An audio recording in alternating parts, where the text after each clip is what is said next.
Tyler's back. Is he back? Oh, he's back. We're streaming again, guys. How's the audio? Let us know if there are any issues. Sorry about this. Start streaming. I'm streaming right now just to see if it works. You sound actually even better now that I've restarted. So So it is your PC. See, if he was on Mac OS, this wouldn't have been a problem. True story. This is what all the Apple apologists are thinking right now.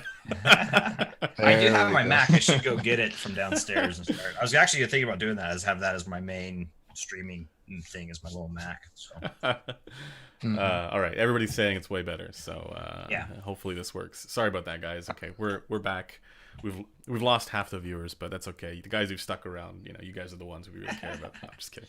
All right, let's get the conversation going. We gained like 50 viewers. Oh, really? Okay. Yeah. Let's. We must have been doing something right. Yeah. Okay. So let's start again. Sorry about that. Crin, if you could give us the Cole's notes on your review of the AirPods Max. All right. Okay. Let's do it quick and easy. AirPods Max tuned great. I think the tuning is pretty good, and especially considering that I was expecting Beats, old Beats level of bass. Technicalities kind of in the middle. Yep. In the grand scheme of things, not about $100 worth in terms of like closed back studio monitors. The ultimate problem would be the price. $550. Not very competitive. People are going to say like, oh no, this is going to be Apple tax. And in certain ways, I would agree, because the closest competition at this point would be the Bose 700 headphones, as well as the Sony WH-1000 XM4s. Yeah. And basically double at this point, because if you go on Amazon right now, both of these headphones are just hovering around the $280 mark. Yeah. And that's like, well, half the price.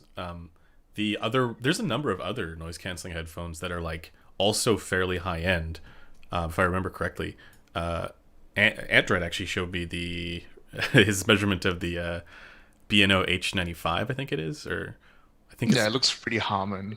I'll try and get one in as well. I'm pretty sure there'll be at least one shop out there with H95.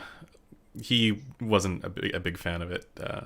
Sound wise, yeah. I mean, I like, this is the thing, right? Like in any review or like coverage of something as big as this, there's bound to be like those questions that come up, like, what about this other thing, right? When the reality is, like, how are you supposed to compare it against every noise canceling headphone out there? That's the thing. That is the benefit of having a ranking list, because you don't have to answer all of those questions. Yes, fair enough. But yeah, I'm inclined to agree with your assessment of the tuning in particular. I mean, it's funny because you mentioned the Beats, and I've been jokingly calling this the Auto Beats. Which is not fair to Odyssey, because as they've correctly pointed out, the Mobius and Penrose tuning is not like the AirPods Max. I'm pretty sure that the Mobius that I heard was broken, so I don't want to get too deep into that comparison. Yeah. Anyways, the Mobius that I heard was fine out of default tuning, but the moment you add in EQ, it was just unlistenable at some points. Yeah. I think for me it was the neutral preset with USB was the one that sounded pretty good. But like, there's weirdnesses with that where like I had to update the firmware and then like disable and then re-enable the like active DSP, because like this is actually something I was talking with Sankar about like a long time ago, where a lot of the acoustic challenges for these types of headphones, these more consumer-oriented headphones, they're being solved by the electronics, and like you can definitely tell that's what's going on with this as well, right?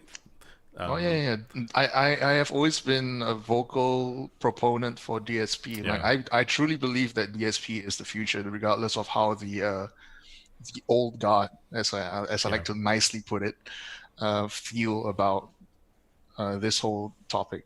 Yeah. But it is true. Like even speakers nowadays, like the best speakers have DSP built into them, and room treatment is at some point you're going to have to use a bit of DSP in room treatment. I mean, like post-room treatment, Yeah. just to get everything all in order. So I don't think there should be a stigma behind it, but there is, because everyone is so obsessed over, something that's supposed to be analog, 100% analog all the time, which I believe, like, no, that there's always going to be a certain gray area for both sides. Like, obviously you can't just use DSP to fix every single problem, because a lot of times the problems like cup resonance or weird dips and spikes can't simply be fixed with a single EQ profile. But at the same time, it's not like everything needs to be fixed from the housing itself. Like, you could just like adjust with a bit of EQ, and sometimes it'll be much more effective than any kind of filtering or dampening that you will be able to do. Well, I mean, there's a lot within that where this kind of goes back to some of the stuff that Giacomo's been working on, with kind of demonstrating the limits of time domain information in stuff that we're people are measuring in headphones, with the whole minimum phase device thing, where if you can fix some of that with if it's proportional to frequency response, you can fix it with EQ or DSP, which to me is like, that's kind of like, especially for the form factor of something like this, and all of these more form factor constrained headphones, or design constrained headphones. That's sort of like the only real solution there, because of the acoustic challenges. What I do find somewhat funny though is that for a device like this, many of these, I'm pointing at Tyler here, and probably Taryn if he's watching. He's probably watching. But many of the opponents of EQ and DSP, when it's done in a way like something like this, where you don't actually have to do anything to make it function, apart from the headphone accommodation presets. It's not as maligned for its sound quality as as the opponents would make it seem like EQ would do. And again, I'm not meaning to single out Tyler or Taryn here, but you know what I'm talking about, right? Like, if it's done for you. So if it's done, so I was actually gonna say, like, this thing, let me borrow it. Come on. Is that the thing that does the magic? Oh my gosh, man. It has the BBE system in place. I haven't plugged in right now. I actually bought the little maximizer too. It's sitting over here. Which, honestly, the maximizer is really cool, but you really need to finagle with it and play with it. But let me just get to the EQ stuff. And so it has this. Come on. Right, where the actual descriptions are. Yeah. And you just quickly go through them, and it's. I mean, that's EQ I can get behind, because I don't have to sit there and go. Right. Tune in Tokyo. Well, you're also not measuring the effects of that EQ either, which is fair enough. But that I find really fantastic. Or like even the shit thing that's kind of openly announced thing that they're working on, the Loki Max or whatever. Oh, really? I did not know about that. Yeah, did you just break an NDA? It was on the forum. I saw it randomly on the forum. Yeah. But yeah, it's I think so. I think it's really fun, like stuff like that, where it's just an easy, quick play with. That's fine by me. This is something I was going to ask Corinne about as well with the Airpods Max. But the adaptive EQ functionality here is, correct me if I'm wrong, but like, this is sort of what my findings have been with this. It's that it makes it so that regardless of the coupling, you're going to get a consistent FR. That is what it tries to do. Honestly speaking, I don't think it's successful in especially when it comes to compromised seal. Things get really wonky once that happens. But it does try, in the sense that even if you have a broken seal, it tries to EQ back in the bass. Which works, but at the same time, there's going to be something like a 200 or 300 hertz null that they can't simply EQ out.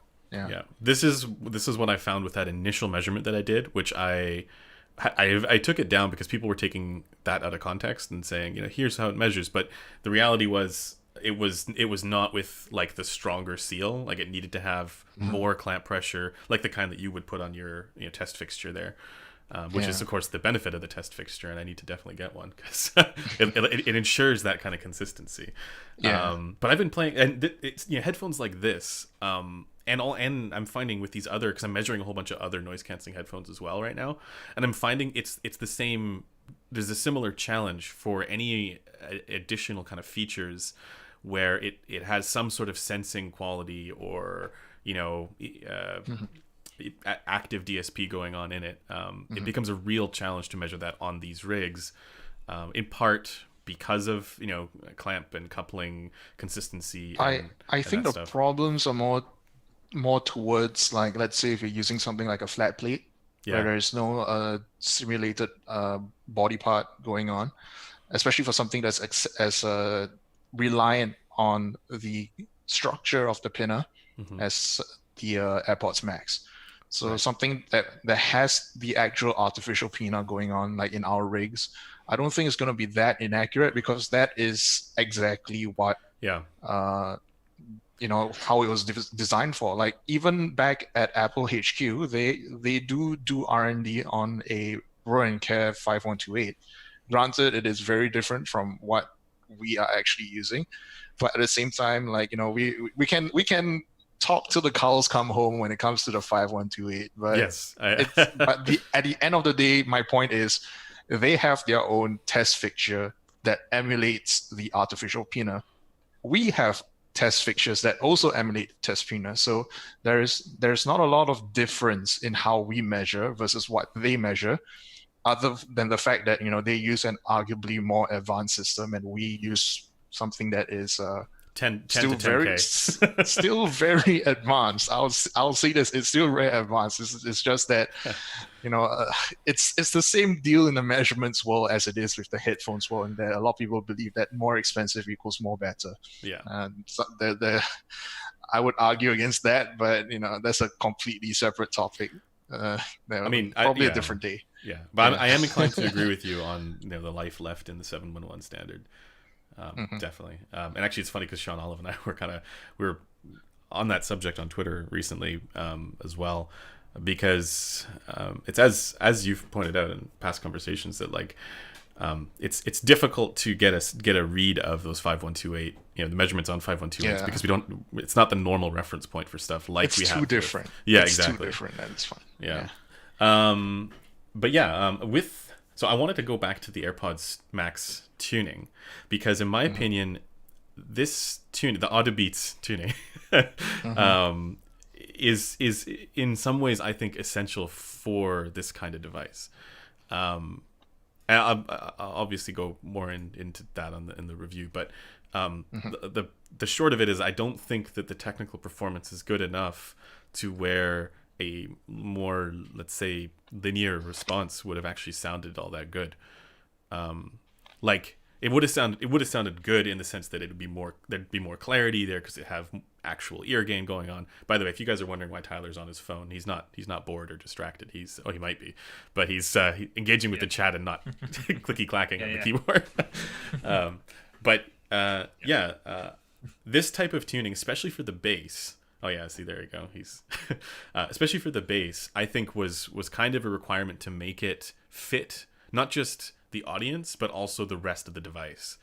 Obviously, I think it should have had more ear gain. That's my only real gripe there with that, the overall tuning, and I think that's generally agreed upon. But as far as the overall that slightly emphasized bass there, and the way that they did the bass with the upward kind of tilt there for the sub bass, I think that's kind of essential because it goes back to that common notion of linear sound in low res headphone. Let's use low res as a blanket term here because we're talking about ANC headphones, right? But linear sound with low res headphones is boring. Linear sound with high res or high detailed, high technical headphones is great, right? So, and I'm not saying I agree with that, but as far as the perception of that, I think they nailed it with the tuning. Pretty close enough, right? Pretty close, especially for the vocal range preset. But one of the things that I'm noticing the more I listen, and maybe this is something you can let me know eventually as well if you notice it. But you've often described a headphone's, let's say, lack of detail or lack of technical capability as, blunted, or certain things are blunted. And Yes. I'm gonna shamelessly steal that term from you in my review, because I think that's the best description that I've heard yet of this headphone. Like, there's this weird blunted character to everything that comes across, and I wonder if this is in part the result of the computational audio that's going on, or whatever sort of the artificial damping is that's allowing it to have the frequency response that it does. But yeah, that's something I think it's not that blunted. Like, I've definitely heard more blunted stuff. Like, for example, wait, do you have the drop pandas? I don't If have you them know? here, but they're on their way, I think. Okay. I found those very blunted. Yeah, So okay. if you're talking about like what is my uh, definition of that term, I usually point people to the pandas because that's like, I guess, something that's more readily available nowadays. But yeah, in terms of the AirPods Max, it is not very detailed, but at the same time, I wouldn't call it like detailless. Yeah, like, Like, yeah. and it has. I mean, this is the thing too. I was thinking, it feels almost like there's a different sense of detail in different parts of the frequency response. Like, I don't know, maybe Yes. like for me the mids were super grainy or like hazy, but the bass was actually like there's a lot of texture and stuff there. Yeah. Usually when it comes to resolution and all that, which the mids are the ones, especially, Yeah. and also the treble as well. Like, and basically, the higher you go, the more it actually affects it. The resolution in the mids for the AirPods Pro would be the weakest one, and treble would Yeah. be. Second, yeah. I would say second. Yeah. Yeah, but the mids would be where I would say, like, let's say something like the vocals. In a lot of cases where I would expect to hear like a certain breathiness, like in very acoustic environments, like just the vocals and maybe one instrument and maybe one percussion in a very a less crowded mix. Let's call it a less crowded mix. It is a lot of the details still don't pop up on the AirPods Max, and this is giving it already a really good benchmark, yeah. Because the moment you put in, like, let's say an orchestra track where there's so many instruments going on, the AirPods Max just, I wouldn't say fall apart. That's like a bit too much of a hyperbole for me. But it definitely struggles, especially if you put it up against like well, let's get something that I've heard recently, which would be the HD 560s, $200 open back headphone. And next to the AirPods Max is not even no contest. Not even a competition. No. Yeah. No, yeah, but I mean, I don't think it's that surprising when we're for these like feature rich headphones. I mean, it's not a surprise for us, but No. when it comes to like the Exactly. mainstream crowd, they'll Yeah. be like, but which headphone actually outperforms? I'll be like, yeah, Right. let's just see the 560s. There you go, $220. Is it 200? No, it's It's $200. $200. Yeah. Yeah, and it outperforms it like by a mile. It's not even close. Yeah. In terms of technicalities, let's not talk about tuning, but Yeah. in terms of technicalities, not even close. Yeah. Yeah. And like instrument separation and all that stuff. Like, I mean, that to me is, as you're saying, like, when it falls apart in busy passages or lots going on, to me, that's kind of the biggest weakness of the AirPods Max. Disregarding, like, the tuning is totally fine. And, the detail, it's okay, right? But that it like mushes everything together, like when it has those busy passages. But you know what? Like, for me, this is just sort of my take as of right now. I have been comparing it with the Bose 700, the XM4, the PXC 552 from Sennheiser, and the QC35 too. And to my ear, like, I'd put it above the QC35 too, but I wouldn't really put it above the rest for technicalities. Like, I'd put it in the mix somewhere in there, because they all have similar drawbacks. I would put the Sony's right at the bottom. Well, for their tuning is garbage. I mean, for both, I'll actually put it for both. Like, I don't think it's a very technical sound either. I do hear a lot of smearing going on in the XM4s as well. Arguably more smearing than on the AirPods Max. Yeah. Bose would be an interesting comparison. I'd say maybe it's about on the same level. The Bose 700. The 700 is about the same as the AirPods Max. It's just that, yeah, again, the AirPods Max is much better tuned than the 700. Oh, I The don't know, man. just has a bit of wonkiness going on in the mid range. It absolutely does. Yes. Sound the upper mids is real weird on the Bose 700. It is a spicy board. But see, the benefit of the Bose 700, in my opinion, is that it has ear gain for starters more than the Max, and its bass is also a little more controlled. So, controlled is the wrong word because it's actually pretty good on the AirPods Max, but it's not as elevated. It is a different flavor. More about clarity, less about fun. Not necessarily a better flavor. I still prefer the AirPods Max because I'm a sub bass boy. I love the I would add in more. I would add in more sub bass if I could. And in part, that's also helped by the fact that the bass is really good, like the way that it's handled. It's not just about that elevation in the Max, but it's like the way that the shelf, or it's not really a shelf. It's more just sort of like a gradual kind of downward slope for the bass to about 100 hertz, which is, I think, the smartest thing for the tuning there. Like that's the way. If you're going to make it bass boosted, that's the way to do it, in my opinion. I've been trying to tell all the manufacturers to do it like that, but a lot of people just keep saying like, oh, no one's gonna notice between like a 1K boost and a 200 hertz boost. And I'm like, no. I know, it's crazy. Yeah, I mean that's what's so ridiculous about the XM4.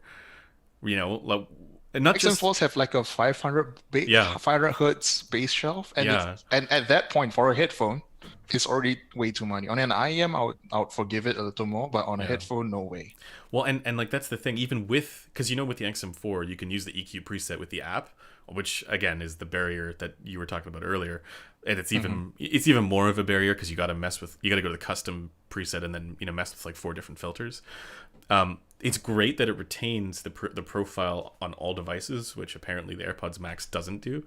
But the downside with the XM4 is that you can't reduce the bass shelf around like 200 to 300 hertz. It's got a 400 hertz band, but nothing below that until you get to the sub bass. You get 80 hertz and below with the sub bass, and then you get 400 hertz. So you can't affect where the bass shelf should come down, and that is the biggest bummer with the XM4, because you can make the rest of it the tuning for the rest of the XM4 better than the AirPods Max with its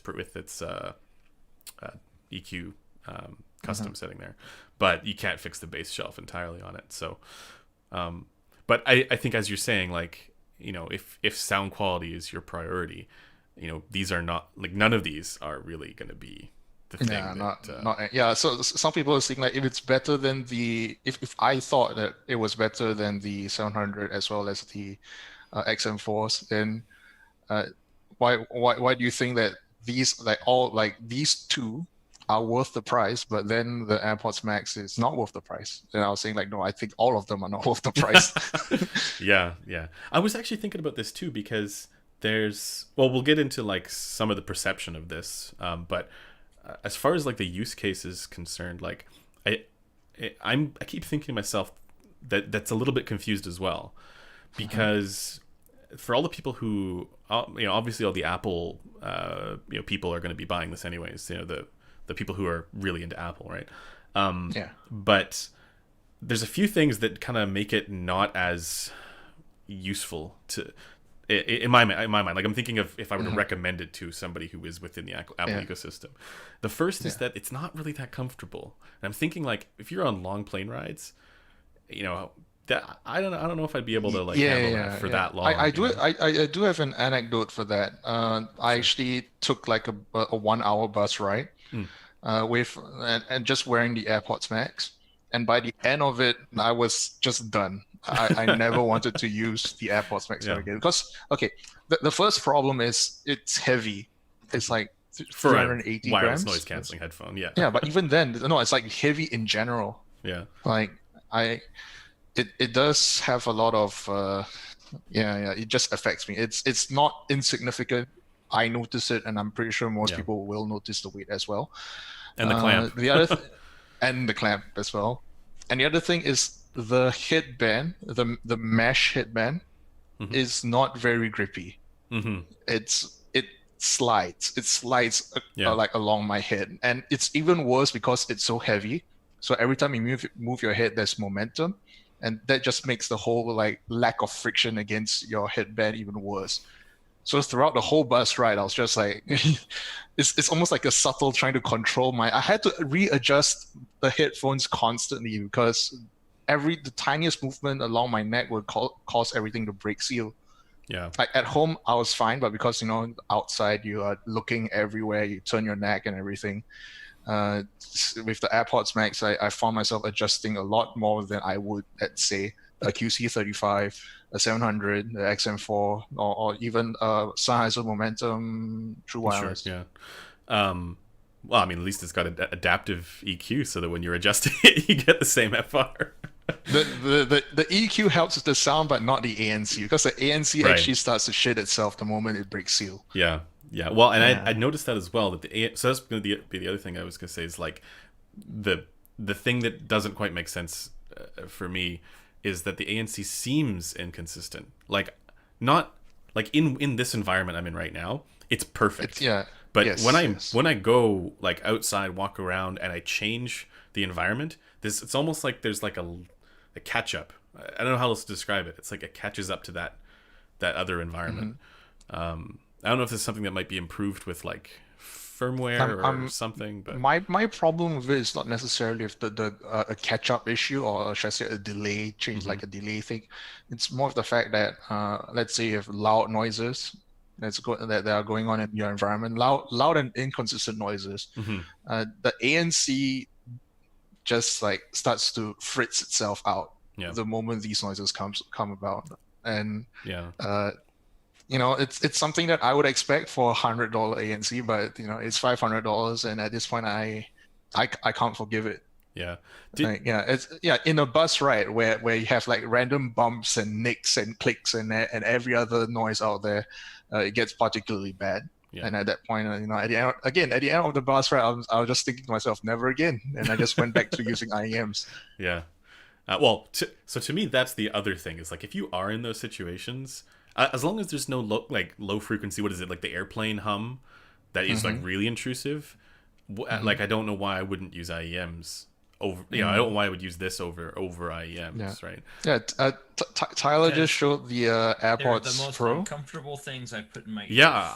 I love the AirPods Pro. I think that's like, to me, that's I'll say in terms on ANC, I would rather use the AirPods Pro over the AirPods Max. Actually, I was going to ask if we're like talking within the Apple ecosystem. Yeah. Did you notice any like ANC artifacts with the AirPods Max, or any like burble? Yes. Yes. Like there's like a wobbling, like it's one of those ANC wobbling going on, like vocals start to wobble a bit, and then when it comes to drowning out very low frequency noises, sometimes they overcompensate, and the pressure just spikes up for a very brief second. I just get a lot of these very, very small little problems here and there.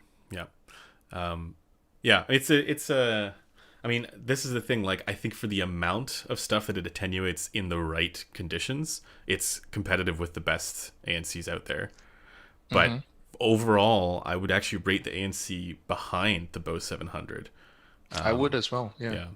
And even behind the XM4. Although when I was maybe this is just like this environment, but like what I noticed with the XM4 was that the high frequency attenuation wasn't as good as the Bose 700. And on this as well, the high frequency attenuation wasn't as good as the Bose 700. But for the lower attenuation, it was at least as good. I would say that the lower attenuation for the AirPods Max is more effective. Yeah. But as I've said, it is less stable and more inconsistent. So for that reasons, I can't in good faith recommend someone say, these have the best ANCs right now. I'll say best, yes, it is best at attenuation, but you're not going to have a very good time with it. Yeah. Unless you're in like, a plane. Yeah. Most of the time, most people use it on a plane. But I was like, who the fuck is gonna fly on a plane nowadays? Well, this is the other thing I was thinking about. This is like ideal for watching movies on a plane if you can handle the comfort, right? But who's doing that right now? and also if you can actually purchase a plane ticket. Yeah. I wanted to ask about the spatial audio stuff. Or how was your experience sort of watching movies or any of the content that would use or make use of that like immersive audio stuff? It was nice. It was nice. I don't have a lot of actual movie files that have. I think I have one that has Dolby Atmos and another one with 5.1.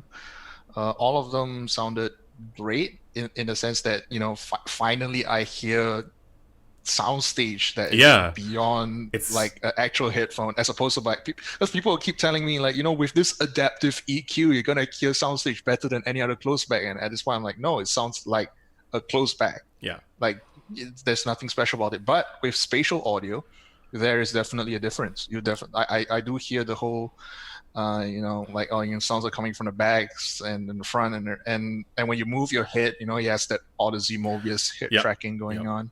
Is this the first headphone that has both ANC spatial audio and head tracking? Could be. Because I'm trying to think. Like, I don't know if anything else has done that. I mean, besides the AirPods Pro. Yes. The AirPods Pro didn't immediately have spatial audio. Like that was a feature that was afterwards. Yeah. Well, but also the Bose, the Sony XM4 also does have like a spatial setting, but it's not the same as this. Like this actually was like, it turned all of the movie audio into like a binaural recording. It's kind of what it sounded like to me. But I wouldn't count the AirPods Max as something that as a headphone with spatial audio, because again, spatial audio is something that is exclusive to iOS. Yeah, and it's not Mac OS. That's the other thing. It's only technically iOS. Not built into. Okay, I might be talking out of my butt here, but I don't think that this whole spatial audio thing is built. It's a hardware thing, right? Because there's definitely software out there that tries to do the exact same thing. The only difference here is that the AirPods Max has the whole the gyroscopes that help with head positioning. And but other than that, it's better integrated on this than on the Mobius as well, I find. Like, I still think it's a gimmick, the head tracking thing, but the way that it seems to work when it works with the spatial stuff, I was really impressed. I thought, you know, like I could see myself if I'm only considering, like if I'm fully like decked out in Apple regalia with like 15 iPads and like all the different iOS devices, you know, I could see myself using this as like the media consumption headphone device. Probably. I mean, like, in the same regard that, you know, let's say if you're in the Sony ecosystem and you wanted a headphone, you just get an XM4. Right. Yeah, in a lot of cases, I don't really consider like these use cases because it is not the average person's use case. Yeah, like a lot of people were looking at my review and they were saying like, oh, you know, you should have considered them in how it actually meshes well with the Apple devices that the average AirPods Max user is going to use. Yeah, and at that point, I was like, if you want those reviews, you could go to like I don't know, Mac Rumors. I'm not sure what's an Apple centric review site. Oh, The Verge. Yes, The Verge. Why not? Dank Pods. But Dank Pods can be pretty harsh on Apple products. So I would trust him. I like his stuff. He's fun. With your review, that's one of the things I liked about your review specifically is that you evaluated it as a headphone device, which is, you know, a lot of people. Which is what it is. Yeah, exactly. It's what it is. And yes, there are other things that you can do with it, but like that is kind of where the crossover, like the rubber hits the road on this a little bit, right? Like, yes, it's an information device and feature rich and does all these other things, but at the end of the day, it's a headphone, right? And all these other evaluations for different use cases they all need to still be anchored to the fact that this is a headphone, right? And that it's it's supposed to function like this. So so in my mind, of course, you would evaluate it as a headphone against all the other different ones, you know, that are also like this. But on that subject, I mean, I guess on the subject of goalpost shifting, what do you think? I mean, we don't need to go that far into it, but you know, what do you think about the idea of the way that this product is positioned within the market for, you know, people who might not be as knowledgeable about the higher end stuff, or even just like the distance between, you know, the consumer focused noise canceling headphones and then the wired, you know, even something like the HD 560s. I mean, do you think people are going to see this and go, oh yeah, this is the best sound quality because it's Apple and because it is the most expensive of all of these, you know, noise canceling headphones, even though there are more expensive ones, I know. This problem has always, it's not just exclusive to headphones, I feel. And you have a lot of just diehard fans who would just say that their Apple product will be the best in the industry because it's Apple. Right. So it's not exclusive to headphones. Like, you have seen people obviously doing this with the iPhone. I've seen people doing this with MacBooks. We have seen people do this with the iMac, the Mac Pro, the Apple TV. You know, literally anything that Apple has done, there will be diehard fans to say that it is the best because it is Apple. Yeah. And so I am not surprised. At this point, I am prepared. Well, I think a lot of that, I agree with that. I think a lot of that comes from the examples for people even people who aren't like passionate Apple fans. They're still in situations where they bought a MacBook because the crappy Windows laptop alternative sucked, and then they just thought, okay, I'm just going to buy the MacBook, and they might not be super, you know, great at, you know, going beyond the surface stuff when using technology, which is fine. When they're just using the MacBook for the things that most people use, you know, MacBooks for, or computers for in general, right? Yeah. Access to the internet or whatever. And the MacBook worked for them where the alternative didn't. So then the thought process is, well, shouldn't that be the same with the headphones or something like that? Yeah. And in my mind, it's. I mean, there's a bit of a logical fallacy there because it's just sort of like a yes brand recognition, but it's a fallacy of composition or fallacy of origin. It's one of those where it's like there's no indication from the previous experience with completely unrelated devices that you know, this should be the same solution. And actually on the seamless integration side of things with the whole ecosystem and all that stuff, that's where I'm the most disappointed with this, because we were talking about this earlier, but it doesn't retain all the different settings EQ profiles that you've done in the iOS when you switch over to the MacBook. And the other thing is, while you can connect it to multiple devices at the same time, or like pair it with multiple devices at the same time, and it seamlessly switches when you're playing different media or getting a phone call or whatever, every time it switches to the other device, it disconnects from the previous device, which maybe this is something that can be fixed with like firmware or whatever. But to me, that's the weakness for this that is a strength in all these other noise canceling headphones like the Bose 700 and the XM4, where they'll retain, you know, the connection to multiple devices at the same time, regardless of the, you know, ecosystem and regardless of all that stuff. And so I think, well, I have two worries with this. One is there's nothing appealing about this for the prosumer, right? Yeah. There's nothing that the content creator who is within the Apple ecosystem is going to be able to take. You've done nothing new. Exactly. Yeah. And in many ways, these other headphones that are able to have, you know, a consistent connection to multiple devices at the same time, and keep the EQ profiles and whatever, they're actually more likely to be appropriate for the prosumer, even within the Apple ecosystem, or the creator or whatever else, right? So that's kind of like my biggest kind of gripe with this right now, is that all the things that Apple's supposed to be good at, it's not really done that well on this. Like it is there, but it's not really like better than anything else than these other, you know, options that are way less expensive. But that's it's not really. I mean, I'll go into that in my review. It's most of our gripes with it is just has to do with the price. If it were AirPods Pro price, again $250, there is so much about the AirPods Pro that is similar to the AirPods Max in terms of the way it connects with an Apple device and the whole convenience that it presents, it is very similar to the AirPods Pro, which I would assume all of us respect. Well, in I certain should regards. say with iOS devices specifically. With Yes. macOS, I was disappointed. Like I'm using the I don't have a MacBook, so I have no idea how that works out. But yeah, on an iOS device, it pairs about the same with the AirPods Max.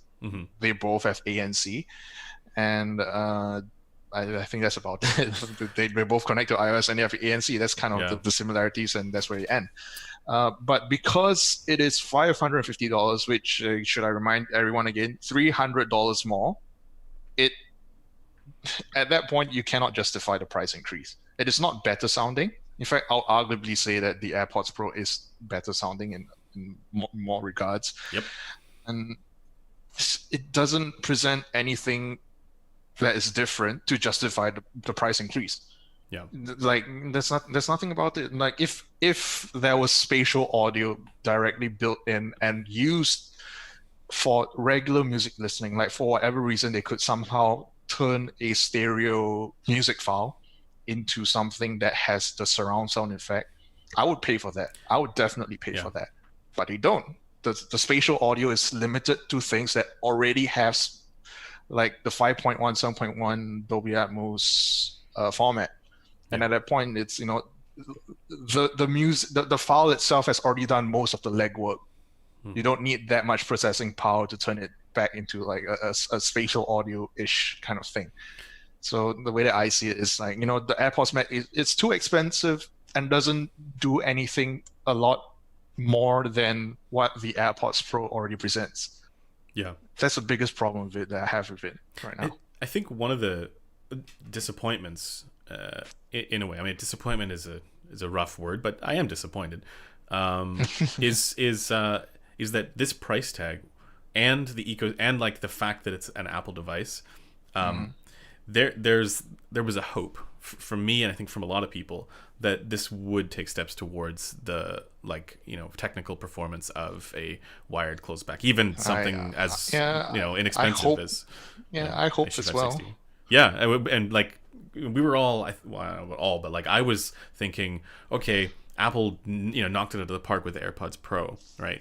What can they do at a higher price tag and an over-ear headphone? Is this going to finally be able to take steps towards that and give us an actually good sound, like not just good sounding, but great sounding? You know what I mean? Like audiophile, almost wireless ANC headphone that so far nobody's been able to do.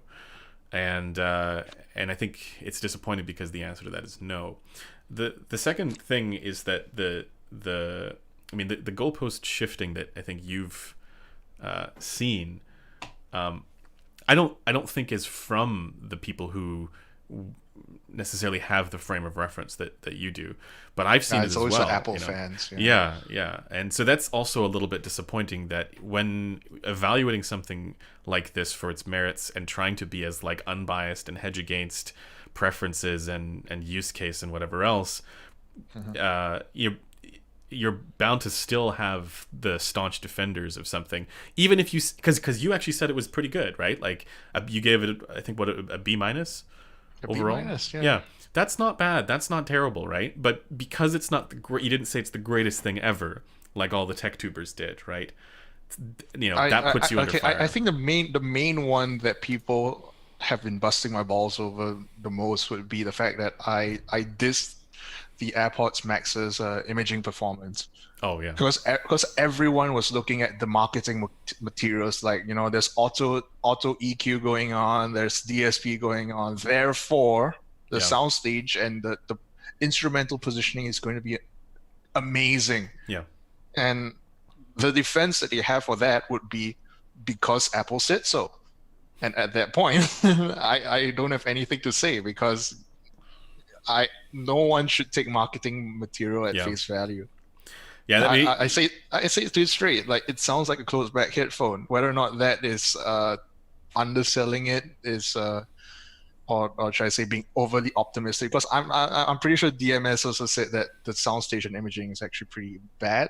I think, unless you're using the spatial kind of Well, he didn't like the spatial stuff either, but like comparing that to the default, right? It's a totally different experience. Yeah, but without spatial audio, it just sounds like a regular close-back headphone. But because the marketing material said that Apple did this and Apple did that, apparently I'm wrong.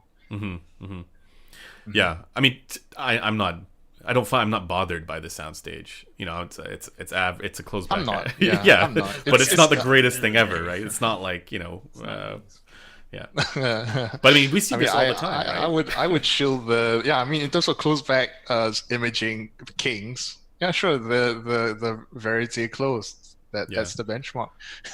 Yeah. But I mean, like that's soundstage is one thing, imaging is another. But we've seen the goalpost shifting, yes, but also just the if something's not the greatest thing ever, then suddenly it's terrible, right? It seems like people think in these sort of binary terms, when in reality, that's what I loved about your review, is that it was the most sober take on all of this. So you know what I mean? Like it didn't say that it was terrible. It was actually pretty good, but because it wasn't the best thing ever, it's like now that's under scrutiny, right? It's especially from the faithful, right? But yeah. That's. I think we talked the AirPods Max to death. Are you ready to move on to? People are wanting to know about shilling my Dusk. product. No, I well, we'll do that in this live stream regardless. But no, I mean, are you like ready to move on from reviewing the AirPods Max? Or are you still enjoying the sweet SEO from? I will enjoy the SEO for quite a while. This is the biggest product launch. I managed to get in early. I'm happy. I've made enough to buy at least 2 more AirPods Maxes. There we go. I'm happy. Whenever they finally get released. Actually, sorry, I saw something in the chat there about the presets. The reason this goes to the reason why we shouldn't trust marketing material in general as well. But the balanced preset is actually the least balanced. Or not little. I don't know. The bright's probably not that balanced either. But the vocal range preset is the one that I think is the most balanced. So, if they say that the balanced is the most balanced, if Apple says that, well, they're just wrong, right? Like that's, you know what I mean? Like the description is wrong. But sorry. Yeah, I was gonna say we're also gonna be doing like. There's the review, and then there's going to be the comparison for all, with all the other noise canceling headphones. So, as much as I've been a little bit disappointed with the AirPods Max, it's definitely been quite the product launch for headphone reviewers. So I can't really complain too hard. No one even waits for a review unit. I was like, Apple's not going to send us a unit, so let's just buy it right now. Yeah. Well, we weren't able to on my side. We're not Marques Brownlee. Yeah, exactly. We don't get this stuff in advance. Therapy. Yeah. You know what though? Okay, I'm gonna talk about this in my review of it as well. But there was something that MKBHD said that really bothered me. I don't know if you saw his review of it, but he said that for people who are just streaming music with Spotify and iTunes and whatever else. Well, he didn't say this specifically, but the suggestion was that something like the AirPods Max is kind of capping out what the streaming services can offer as far as bitrate and all that stuff, and that's just false. Like if you there is absolutely a difference. You don't need to have local offline files, 24-bit FLAC, whatever, for good sounding headphones to sound good. You don't there's hardly any difference between FLAC and 320, right? So maybe there's a difference between 320s. And the other difference is that Apple has their own proprietary lossless format. So not a lot of people are actually going to use the ALAC file format in the first place. Yeah. And Spotify Premium is going to hit about the same bitrate as what most users are going to be using, which is 320 kilobytes a second. Yeah. But I don't like the suggestion that, we're limited by the streaming services, and then because of that, something like this is gonna maximize that. That's just nonsense. you could make that argument for like a Utopia, but not this. right, exactly. If you have an LCD4, right, or something that's like crazy detailed, Utopia, like you could hear the differences between Spotify he 320 makes a good argument, but for the wrong product. Exactly. Yeah. Yeah. I mean, it is true. Like, you can hear those differences, but I'd still argue that, like, going from an AirPods Max to a Utopia, the Utopia's performance benefits will still be available to you when using Spotify 320, right? Yeah. It's you would be bottlenecked in a certain sense, but it is not to the point where you would get like a massive increase in resolution just going from, unless of course you're going from like a 192 kilobyte YouTube rip to something that is like actually properly ripped off of a CD. Yeah. There are definitely limits there, but 320 is not the hard bottleneck that he made it seem. Not even close. Yeah. No. Which when I see stuff like that, it frustrates me because there's the audience is so much more massive for that, and now there's all these people who think that these consumer devices. They think, oh, there's no distance between that and the higher end stuff, given the way that I, stream music and, listen to all these different services that, they're not offline files. So why would I bother? Why would I even need to care about these wired headphones because the sound quality isn't going to be any better? And that's just false. I mean, maybe MKBHD just wants to shout out Tidal. Who knows? Is he connected with them? I don't know I mean, that's the other solution other than like ripping out your own ALAC files and going ham with all of the lossless codecs. Yeah. Actually, I've been really impressed with Qobuz because Qobuz has, I mean, I don't get to use it because I'm in Canada and, Canada sucks, but you heard it here first. We're also responsible for the bass shelf in Harman. True story. Yeah. But when I did get a chance to use it, I was surprised at how much, like, it's got really high-res files. Like, it's a streaming service for high-res files. And it's almost like that would be the perfect replacement for what.cd. I'm not sure if you remember, but there used to be this, library of, files that you could torrent, but it was like, this is where all the high-res stuff was. And you could have different rips, different, bit rates and whatever. And now that that's gone, Qobuz is like kind of the only real substitute that I found. That kind of stuff. But again, I'm at the point where I am so not ready to care about that kind of stuff because the differences are so minimal. You know what I mean? I don't, because a lot of my music files tend to be a little, I wouldn't call it esoteric, but it's one of those things where I wouldn't really find what I want in lossless format. So I just kind of resigned myself to it. You know what? 320 MP3 constant bit rate, that's good enough for me. In fact, I think 256 is good enough for me as well. Like, as long, because in most cases, I am more concerned about the music than the actual technicals behind it. If I find music that I like, then as long as I find the actual music file, regardless of what the bit rate is, I will listen to it. Like, I'm not so much of a hard ass where I would just, this thing is only in like 256. I'm never gonna listen to this piece of music ever again. Yeah. I'm not that kind of guy. Like, I love music, and in a lot of cases, the music that I want to listen to only comes in 256, and at that point I'm not disappointed. I just feel like, oh, finally I actually managed to find this music track. Like, well, the recording quality is often a bigger limiter than 256 versus 320. It's all about mastering and the album that you actually get it all, because some albums sound worse than the others. I was gonna ask what is, I'm sure I've asked you this in the past, but what kind of music do you like? What kind of music? Right now I dabble in Korean hip hop, which I have to keep reminding people it's not K-pop. Very, very.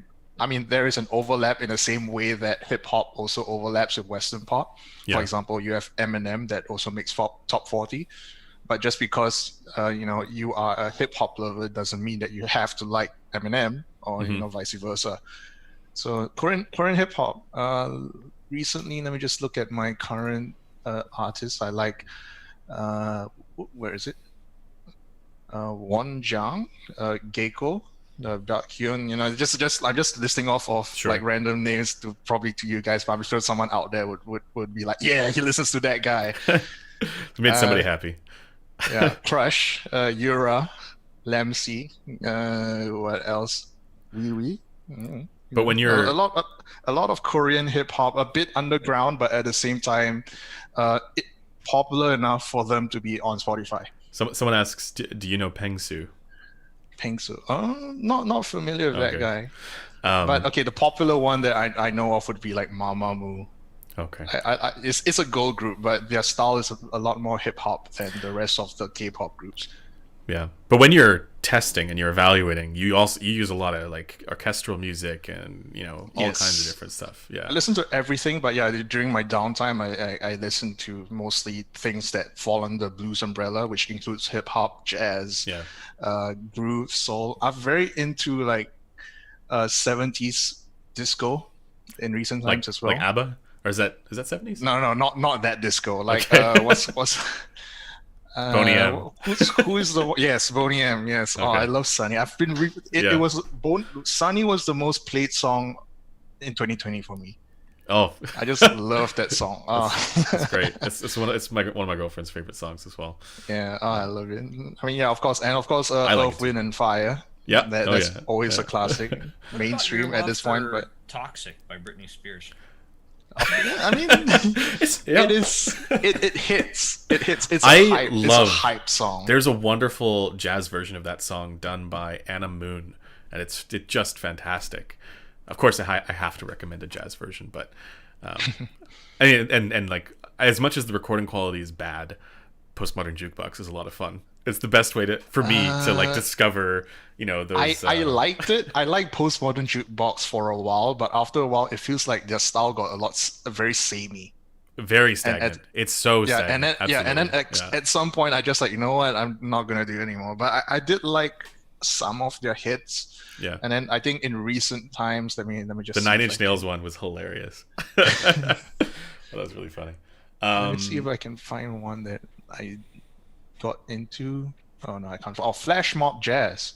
Okay. Yeah, shout out to those guys.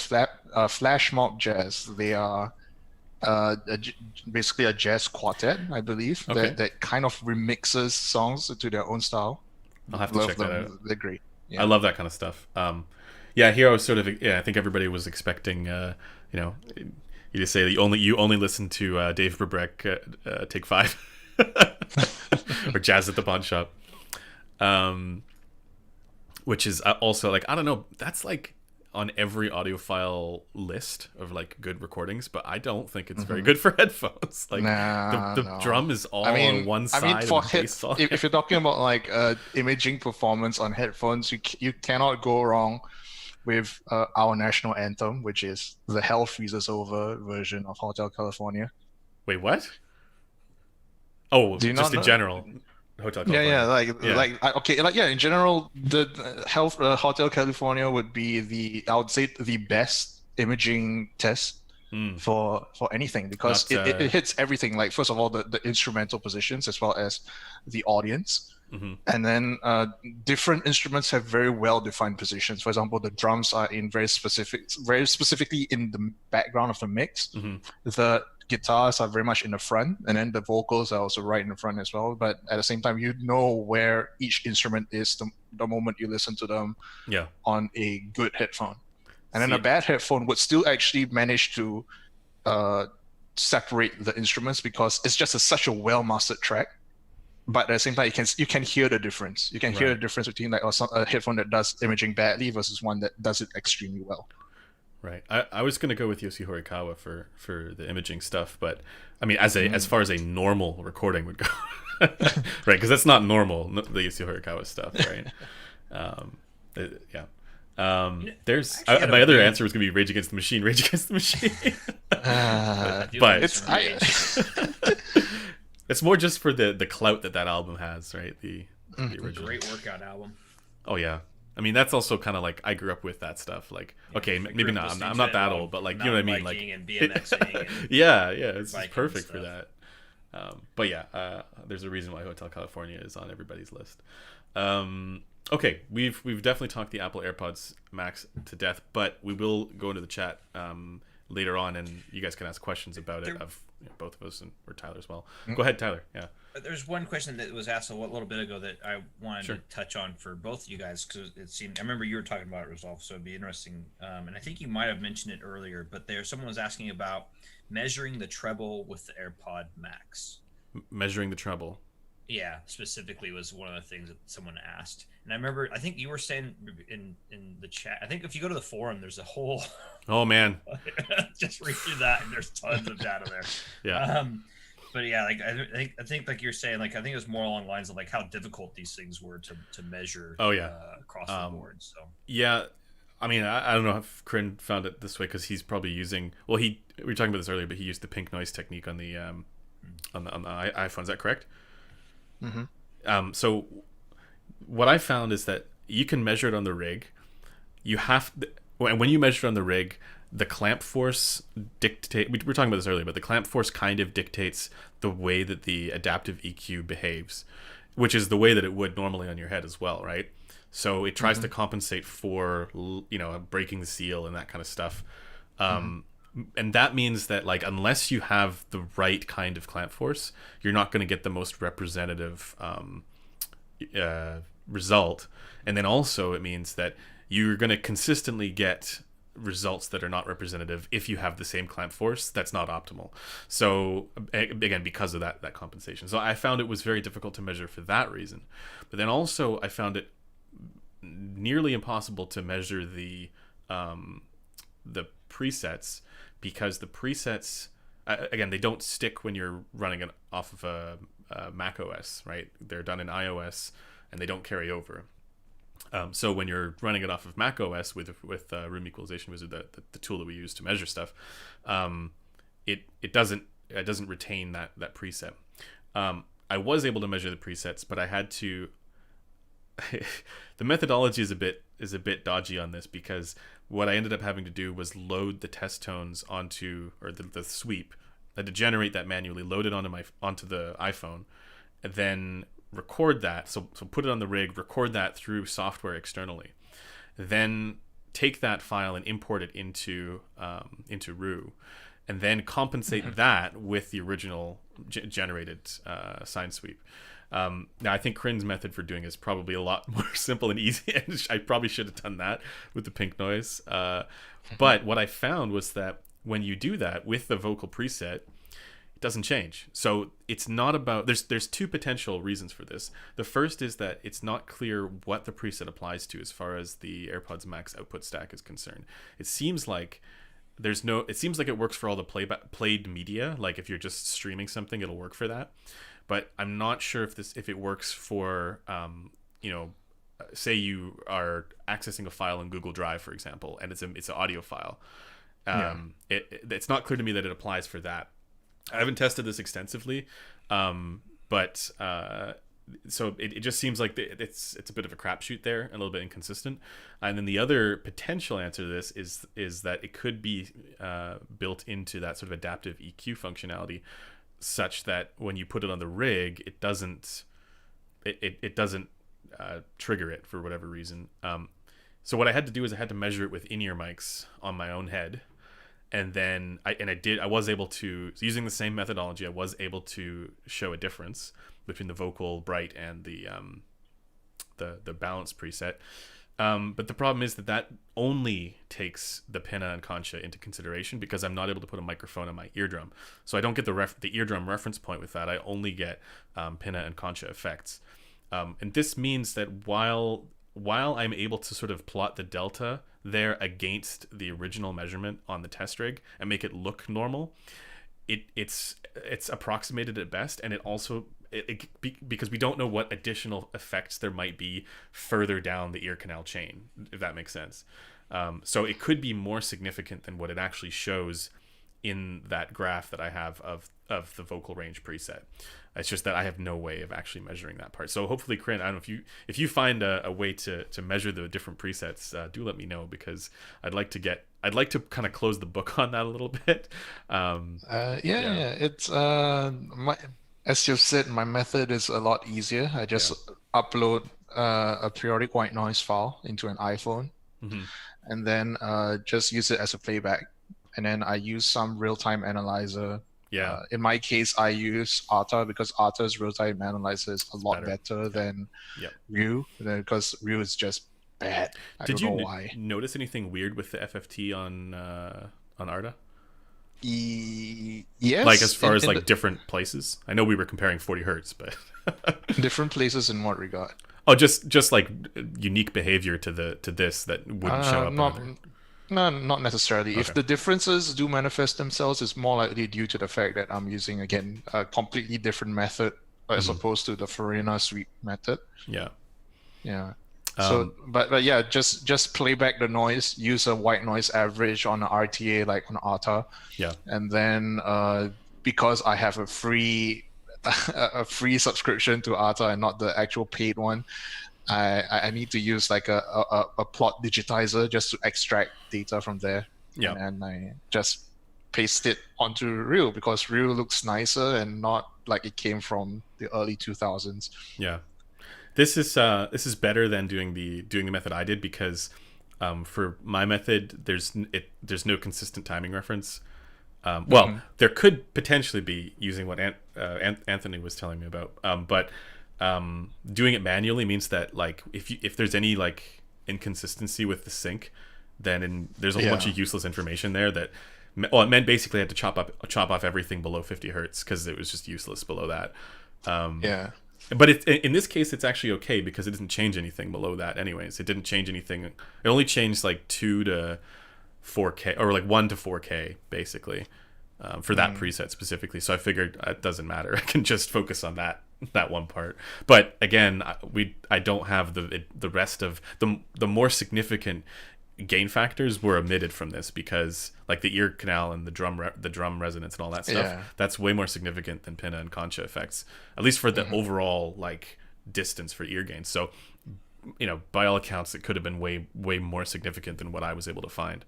So that's why I'm interested in figuring that out.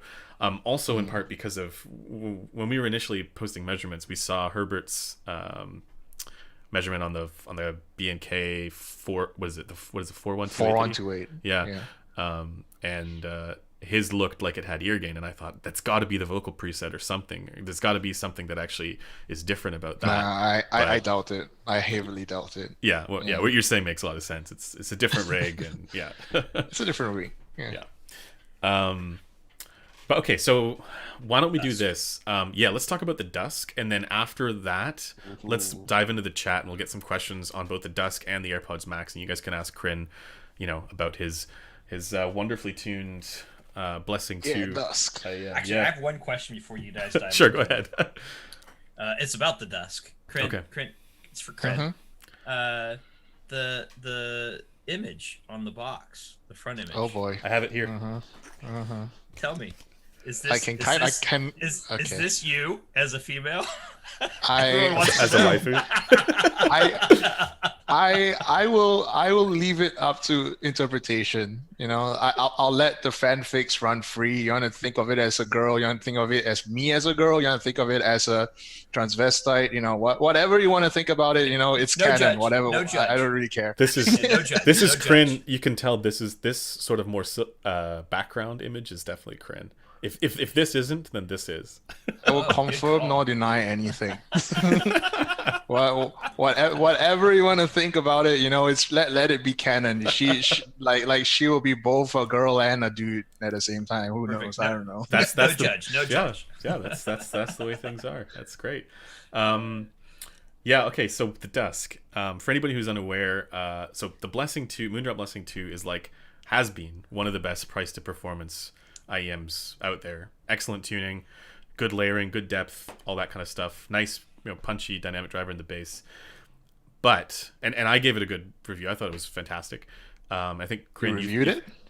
The original Blessing 2. Sorry. Oh, okay. Yeah. Okay. I think you reviewed it as well, and I think you gave it an S- for the tonal balance, or you got to put it as straight up S. S for tuning. Yeah. So really good tuning there for the original one.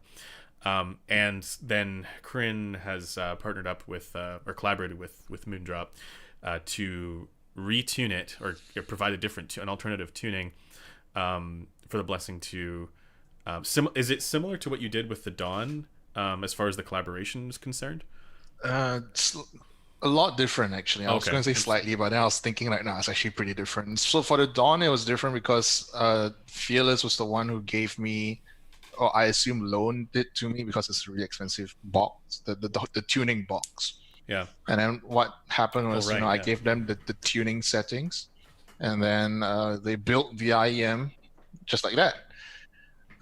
Obviously, there's going to be a bit of tweaking here and there because they don't. Is the difference between the tuning box and the actual product is not one to one. So there are going to be slight differences that need to be addressed during the whole collaboration phase. Whereas on the Dusk, I just told him like, hey, I want you to do these changes to the Blessing 2, and then Herbert was the one who I was engaging with Herbert. So Herbert was the one who just said, yeah, sure, I'll just test it out, prototype here and there. He gave me like, I think 6 different measurements. And then at some point I was like, you know what, just give me that one. Because I thought like, that one looks good. And then it came and he nailed it. Like the first prototype, he nailed it, and at that point, I was like, you know what, this can go on sale right now.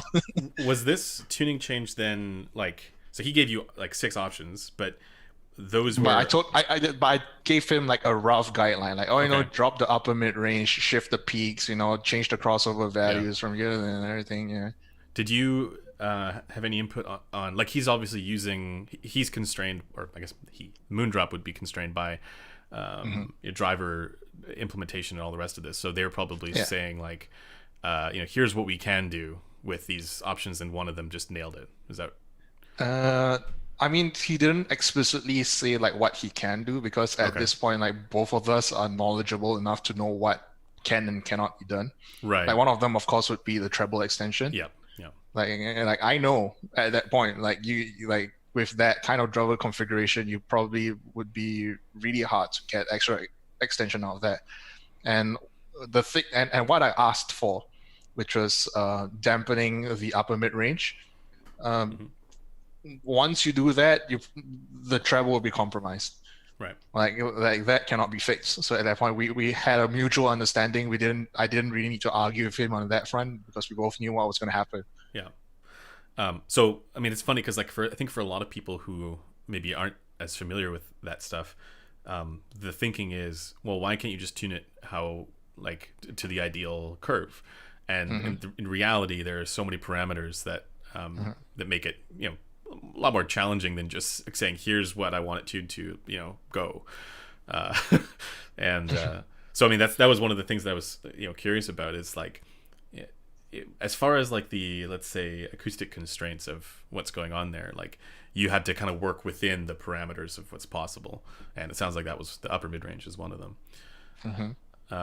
But so for anybody who's unaware, what he did with the tuning is that the bass is a little more elevated, like the sub bass and the no, it's totally appropriate where it is. What is it, plus 6 dB for the bass on where? Ideally, yes, but it seems like other units were getting from like plus 6 to plus 8. Yeah, this one's I think a little more, but I like it. It's like, I don't know. When it comes to I'm not IMs, complaining again. Like sub bass, I love sub bass. Yeah. And asked there was an extra BA driver to handle the upper treble. That would increase costs. So the main reason why. Yeah, so the main reason why I went with the Blessing 2 configuration was because I wanted it to be as close to the Blessing 2's price as possible. So at that point, I wanted to just use what they have, because what they have was already more or less paid for in terms of R&D as well as fixed costs with regards to the industry machinery and all the other minimum volume costs that they had to have incurred during the Blessing 2's production phase. They're already set up to produce the Blessing 2, so you had to. Yes. So at that point, the moment I asked for them, they'd be like, what, we can just increase the price by $10. And at that point, I'm like, yes, go for it. I mean, so like for my preferences, it's more than $10. Like it's worth more than $10 price increase over the Blessing 2. Okay, at the beginning, I was expecting them to be like, we can only do it if we price it at 400. 400, yeah. I was gonna say, but that would at the start, at the very, very beginning. But when they hit me with the $10, I was like, handshake right now. Right. Yeah, because I mean, so like this is the thing. Like the other, so more bass on the Blessing to Dusk, but also a little more relaxed there at around what 6K, like that slight sort of treble hotness on the original. Yeah, Like that was the idea. Mid treble hot, low mid treble hotness. I don't know where it is. Is also a little bit more relaxed there. So it's just, it takes the whole tuning and kind of tilts it a little bit, a little bit more downwards, and adds the bass shelf, which is very, very pleasant. And it's to the point where now, like I mean, I'll do a full review of it. But in my opinion, like if you're gonna buy like a $250 IEM, I think it's worth it to save up more and just get the Dusk. Buy save Dusk. up. Yeah, no, I know you're gonna say that, but like as far as like what we have now in that like 300-ish price range, 300 to 350. I mean, there's some Etymotic stuff around there, right? Which is They just save up. The ER4. I don't know. Yeah, just save up and buy a U12T. Just keep saving. Save up and buy the Dawn. No. But there's the Etymotic stuff, which has sort of the violating fit. Sounds good, but it's a little more like acquired. Hard to recommend. Yeah. And then well, of course you'd say that. I mean, full disclosure, full disclosure as well. It will also be hard to recommend the Blessing 2 as well as the Dusk, because apparently the ball is too large for a lot of ears, and the housing is a little too big as well. But I have to make that disclaimer because it is a known problem. Because different ear sizes, some people may have smaller ears than others, and at the size of for the size of the ball that the Blessing 2 and the Dusk have, it would be a potential deal breaker for some people. Yeah. That was a big deal for me when I was using not just the Blessing 2 specifically. I haven't heard the Dusk, but I had. Oh, it's the same. It's the same. It's the same. Yeah. Size. Again, to save costs, because everything's basically everything, but the faceplate and the tuning is the same. Also, the box. The faceplate is. You have to. Yeah, but the faceplate is like, it just says Dusk underneath the. Small, but they're not doing customs with it, like custom faceplates with this one, are they? Or there's only one, and there's like $30 extra to engrave the box art onto the Dusk. That's the only option. Can we engrave Crin's face on the side? Unfortunately. No, but we can at least engrave this. You can probably buy the normal Blessing 2 and then engrave my face on it. Yeah. I really like the wood of the wood. The wooden Blessing 2s. Oh yeah. Those are pretty good. Yeah. But so anyways, I was going to say, for people who are unaware, like there are now two options in that range, in that price range, with the regular Blessing 2 being the slightly brighter tilted one, and then the Dusk being the slightly, I don't know.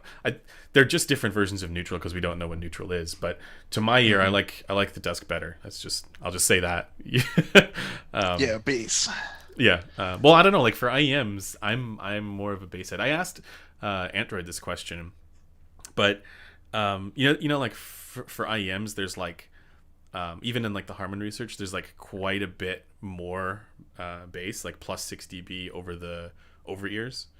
And I was wondering, like why do you think that is? Because when talking with Sean Olive about this, I mean, he seems to think that when people, even in just like over-ear headphones, when people prefer extra bass, that it's an adherence to neutral. But like in my opinion, there's a potential reason for that, and it's that you can't simulate some of the effects of speakers, like the bass from speakers in headphones and in IEMs, because you don't get the physicality that you get with speakers, and so people are trying to compensate for the lack of physicality with a boosted tone. And I wonder if you think that's the case in IEMs, or is there another explanation for why people typically prefer even more bass in IEMs? Because I also prefer more bass in IEMs. I don't really have the know-how to explore the reasoning behind these observations. Only that I observe them.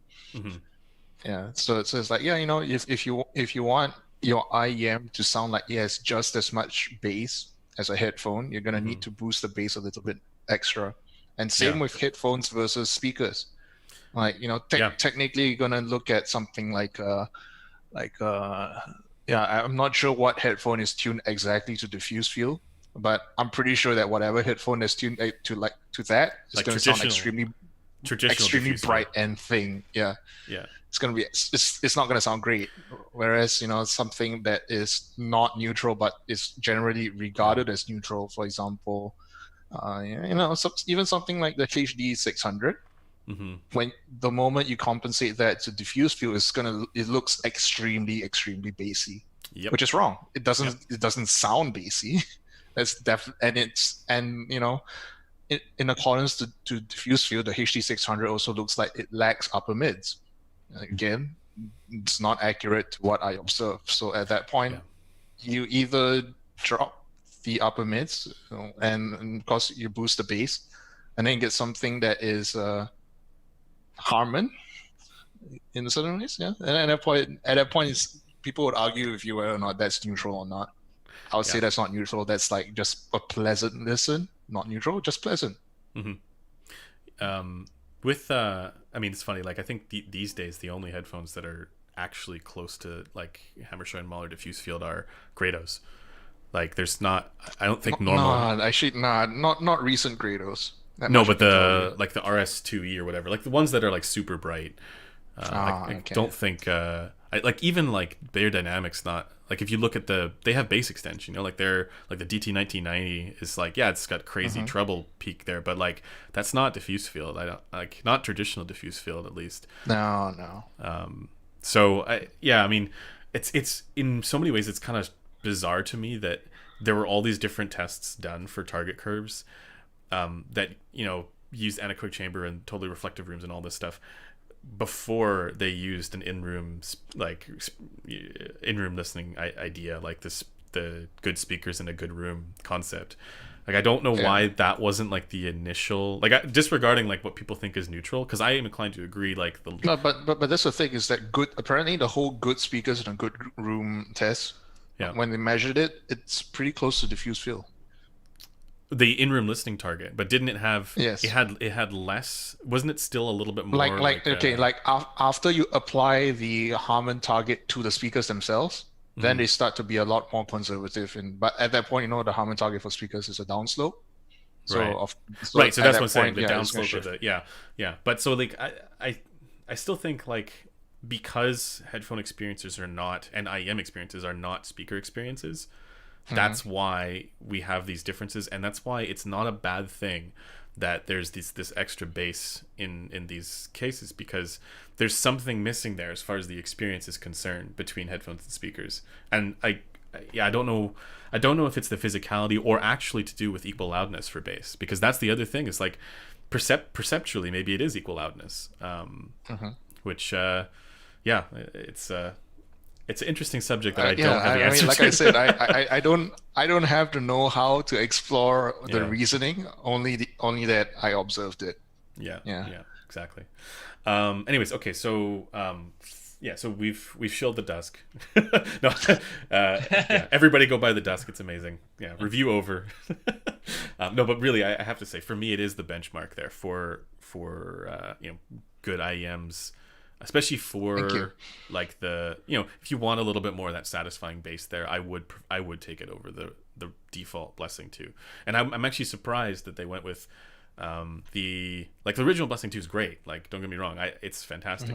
But if I wouldn't have been surprised if it had been like $370 or even a little more expensive for that extra bass, right? So that's why when you say only $10, that's kind of shocking to me.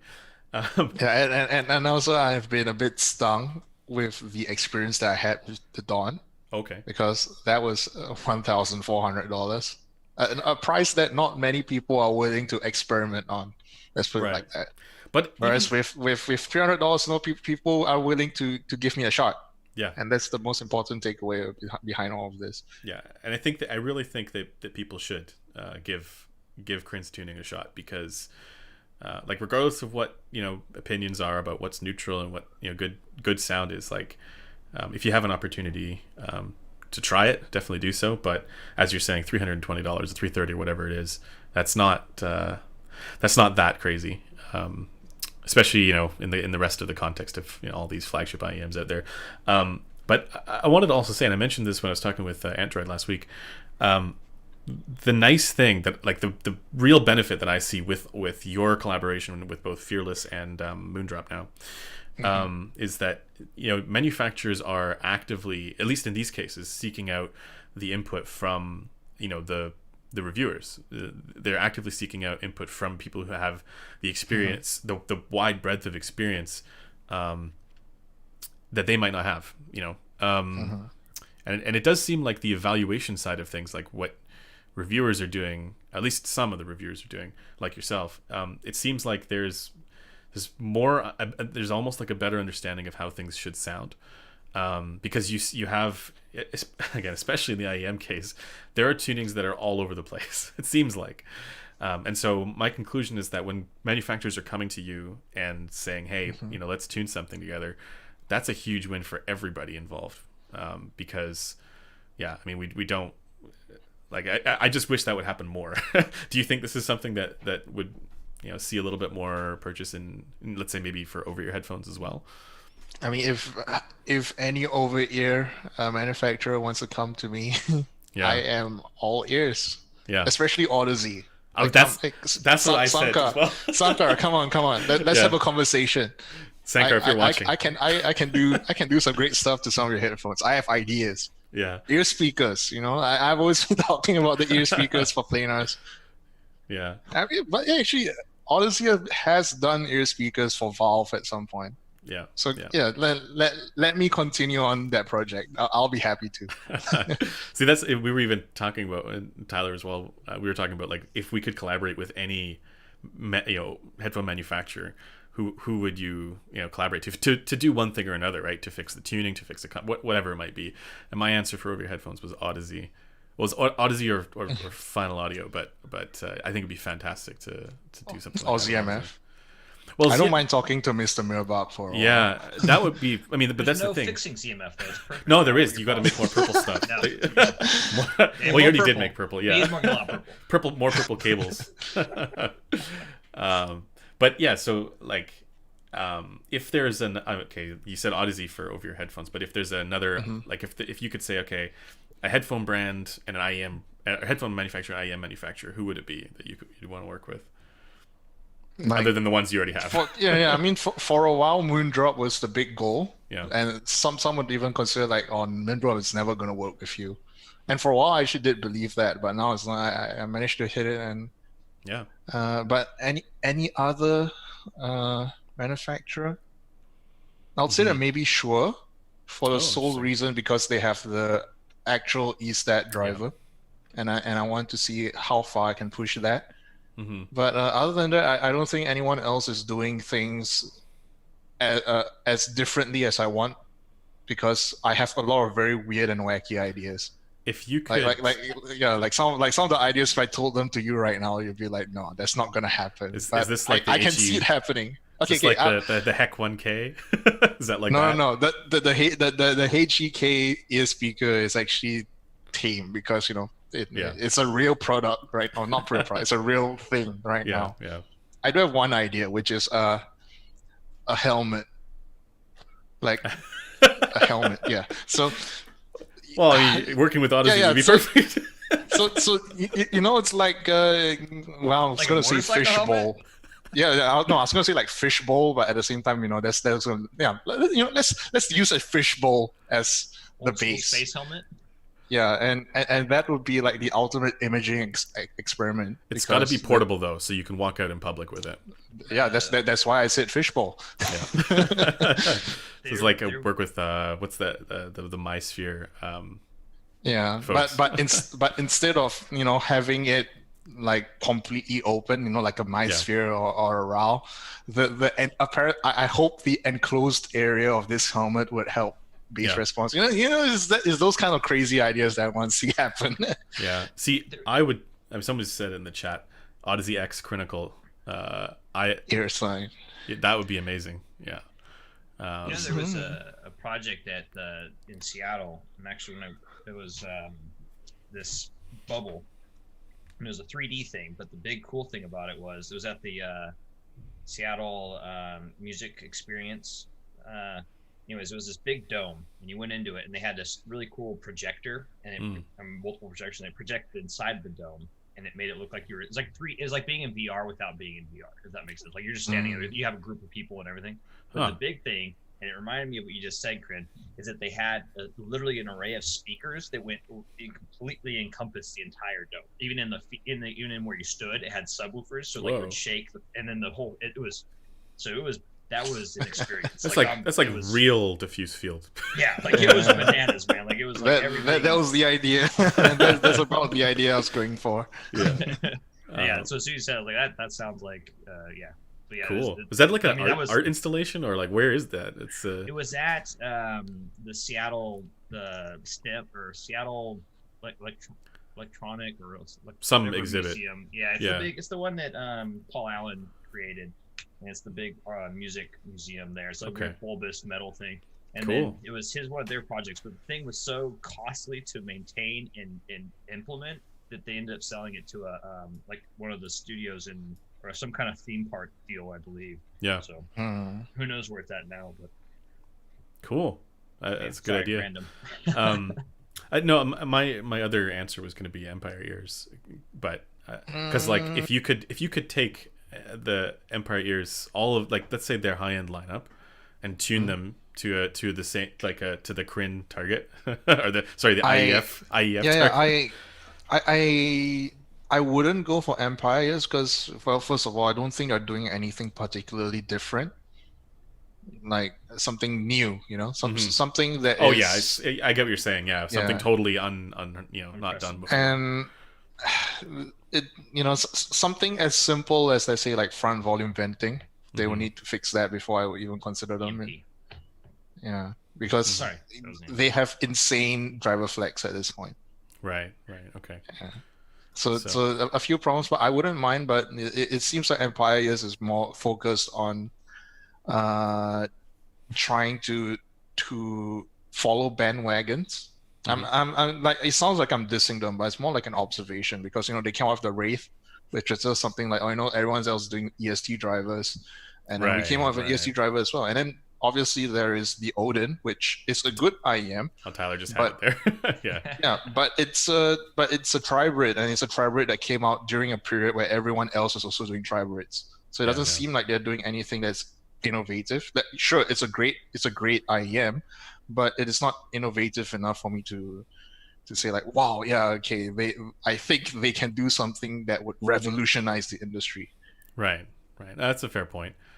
I just always like every time I try, like, because for me, Empires has always been more flavor oriented, with their tunings, V-shape, that kind of stuff. And I always think to myself, if I could take this at this price point and have it be tuned like a Blessing 2 or whatever, right?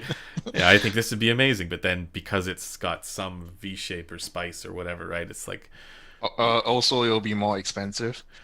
Yeah. Well, fair enough. Yeah, I mean, like if you're gonna take a $600 IEM, conservatively speaking, and then tune it to a $300 IEM, it's kind of putting a hat on a hat, isn't it? Yes. Yeah, I know. I mean, that's and in so many ways, like all this stuff already exists, right? Like if I'm thinking about even at the high end, like, okay, if I could tune I don't know, if the Wraith could have been tuned like a U12T, for example, right? Or the Legend X could have been tuned like a U12T, that would have been better. But the U12T already exists, so and it's also $1,000 less. Yeah, exactly. So I get what you're saying. So yeah, it's more so that like I see the strengths for some of these products, and it makes me excited at the prospect of what if they could collaborate with a Crinacle or Android, even though other products exist that already do achieve this. So I mean, I've said it. So next up, it will be either a budget IEM, which means I just want to capture a different price bracket, or a money or no object one. But my criteria for the money no object one will be much higher because I want to do something that is either something that no one else has done before, or I want to improve on something that people have been historically underrating. Yeah. So $50,000 initial yeah, my initial idea was to just do a single DDIM, but a single DDIM that was tuned completely from the ground up. Right. Which is going to be extremely hard because at that point I'll need to visit the factory and give them specifications, and it's quite outside my comfort zone as well, because tuning a DD from the ground up means that it takes a lot more knowledge as opposed to just taking a DD off the shelf and just tuning that. Right. Which, I mean, that's the advantage of a lot of these, BA, multi-BA, and even, hybrid designs where there are a lot of, off the shelf, like you get all the Knowles BAs and stuff like that thrown in something and make it work. Yeah, off the shelf is easy, but completely bespoke drivers, that is which is why I said money no object, because building something from the ground up means that it's going to have a lot of R&D that needs to be recouped from the final MSRP. Do you imagine any sort of what I've always wanted is a planar IEM, that, because I know they exist, but do they? Like, you know what I mean? Like there's a it depends on which kind of planar you're talking about, because there's what we say the giant planar driver, which the iScience have created, or you're talking about the micro planar drivers. That's something like Tin Hi-Fi has done. Yeah. I mean, I'm not really a fan of the micro planar drivers. I would say that if I were to make a proper planar IEM, it would be the big one, but something that doesn't require EQ, hopefully. Yeah. I mean, working with Odyssey would be. I mean, that'd be so cool. We shall see. Sankar again, call me. Let's make it happen, Sankar. A couple of good questions. Let's dive into the chat now. Yeah, we've you guys. Yeah, go ahead. Actually, it's good for both. So start with Crin. What sort of things would you, Crin, say have untapped potential, and then we can have Resolve jump on that. Untapped potential. A lot of. I mean, I've said it just now. Would be the single DD.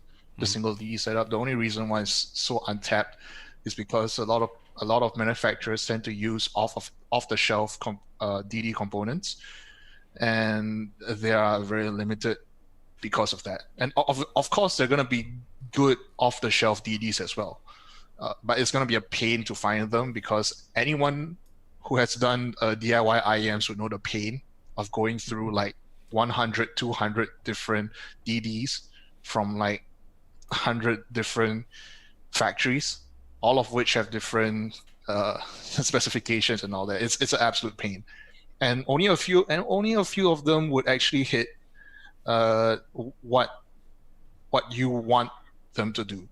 And even then, it'll be like, you know what? It's only close enough. It's not like something that you really, really like. Oh, it's bang on perfect. Most of the time, just you would compromise, and a lot of times those compromises would lead to a slightly more inferior product. And also the reason why we have historically seen single DD IEMs being very weirdly tuned. Let's put it in a very nice way. Yeah. Sorry, Tyler, can you turn your volume up, your mic input, or move it closer or something? I think someone's saying it's hard to hear you asking the questions. And just for everybody in the chat, if you guys have questions about the AirPods Max or any other questions for Crin, drop them in the chat now and leave a question mark there so we know what to look for. How is this? Is better? Is that's better? Yeah, that's much better. Yes. Yeah, I mean, what you're saying with the IEM dynamic driver tunings, it seems like that hasn't yet been fully figured out. Like you have the A8000 where the technical performance is there, but the tuning is odd. Like it's very peak, like 5K peak kind of thing, 5.5K. Then there's like the Dunu Luna, which is like more like upper mid, kind of focused with a relaxed treble response, which is also like again apparently that's for a certain audience, and there's a lot of IEMs that seem to be tuned like that now. But then the one, like the tuning that has been the best so far, in my opinion, for dynamic driver IEMs, and Crane, correct me if I'm wrong on this, but the Moondrop Illuminations tuning I thought was Like It's good. About as It's good as good. it gets. Like I don't know. I mean, the performance for the bass was not so great, but but it's the opposite direction. It's not very technical. yes, that's the problem, right? It's like when you get the tuning right, then you'll lose some of that. And this is I think this is the kind of thing that Tom from Dooney was talking about as well, where Yes. as soon as you start messing with it too Messing much, around. yeah, you lose some of that magic from the dynamic driver. So it's a challenge and Moondrop again. They're well positioned to do this to get the tuning good for dynamic driver amps, given all the crazy stuff they're doing with like the different coatings of the diaphragm and whatnot, and then also of course Dunu's new Zen, which is interesting. Have you heard it yet? The Zen? Yeah. No, I don't think I'll get one sent to me anytime soon. Okay. But we'll see. We'll see. Yeah.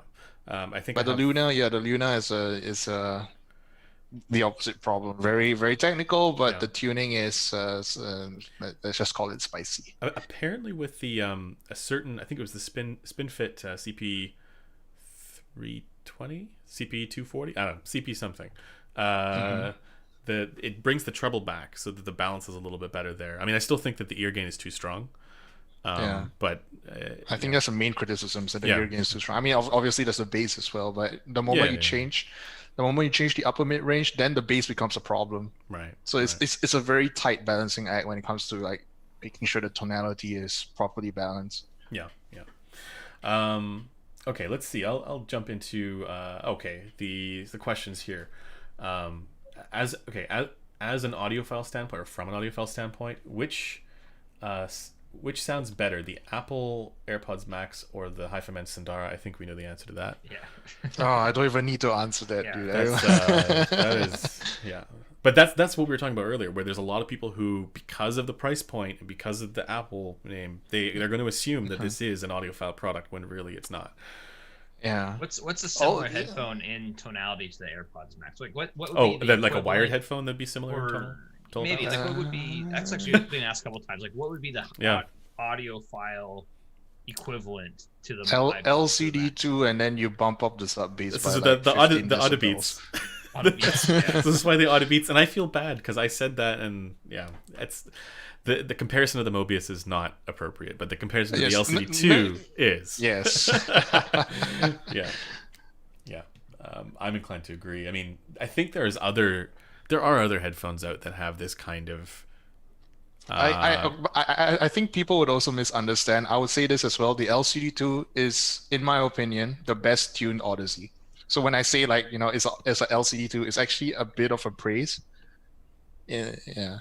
I mean, I completely disagree because which one do you find is better tuned? Was it the GX? I think is better tuned, but it also depends.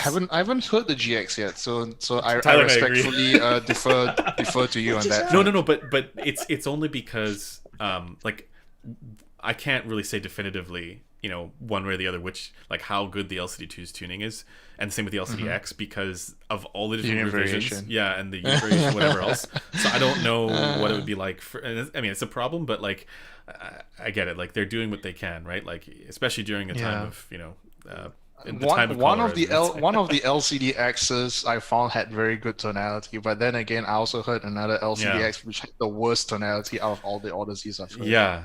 So there's a really, really big delta that we are working with here. Yeah. So I that's one of the things that I think they can, and they know it, right? Like they're measuring this stuff on Keymar and whatever else, right? Like they're very aware. Hopefully. Yeah. Oh yeah. I'm sure they are. And I think like that. This is why when you see like the LCD1's tuning with the Reveal Plus DSP, I think that's like kind of the tuning that they aim for. That's the tuning they want. But there are certain limitations with these big over-ear headphones that make it a bit of a challenge, especially with I imagine the pads or whatever else material might be a bit of a problem. So yeah, I can't really verify because the LCD2 that I evaluated recently, that's one I think requires EQ, right? But there are likely to be other ones that don't. No, I think all the Odysseys require EQ. Yeah. Okay, let's see. Whereas actually I was going to say the Rad Zero is like an Odyssey that doesn't really. I mean, yes, you can add ear gain and it probably should have some ear gain, but but it's less to again shamelessly steal a term from you. It's less wibbly wobbly in the. It's more consistent. I find. Yeah. Dunu X Crinacle single dynamic driver. Are we gonna make that happen? Tom, let's do it. Maybe. Yeah, Tom, give me a call. I know I've been a bit flaky on the Luna and the SA6, but if there's a collab, we'll see. Yeah, that would be amazing. But I mean, it's again those guys. I love Dunu and what they're doing and how transparent they are with all this stuff and how forthcoming they are with information. So that would be another cool one I think to work with. Another fun manufacturer to work with. What are some of Crinacle's favorite source pairings with the Blessing 2 Dusk? How does he think it'd go? Something warmer.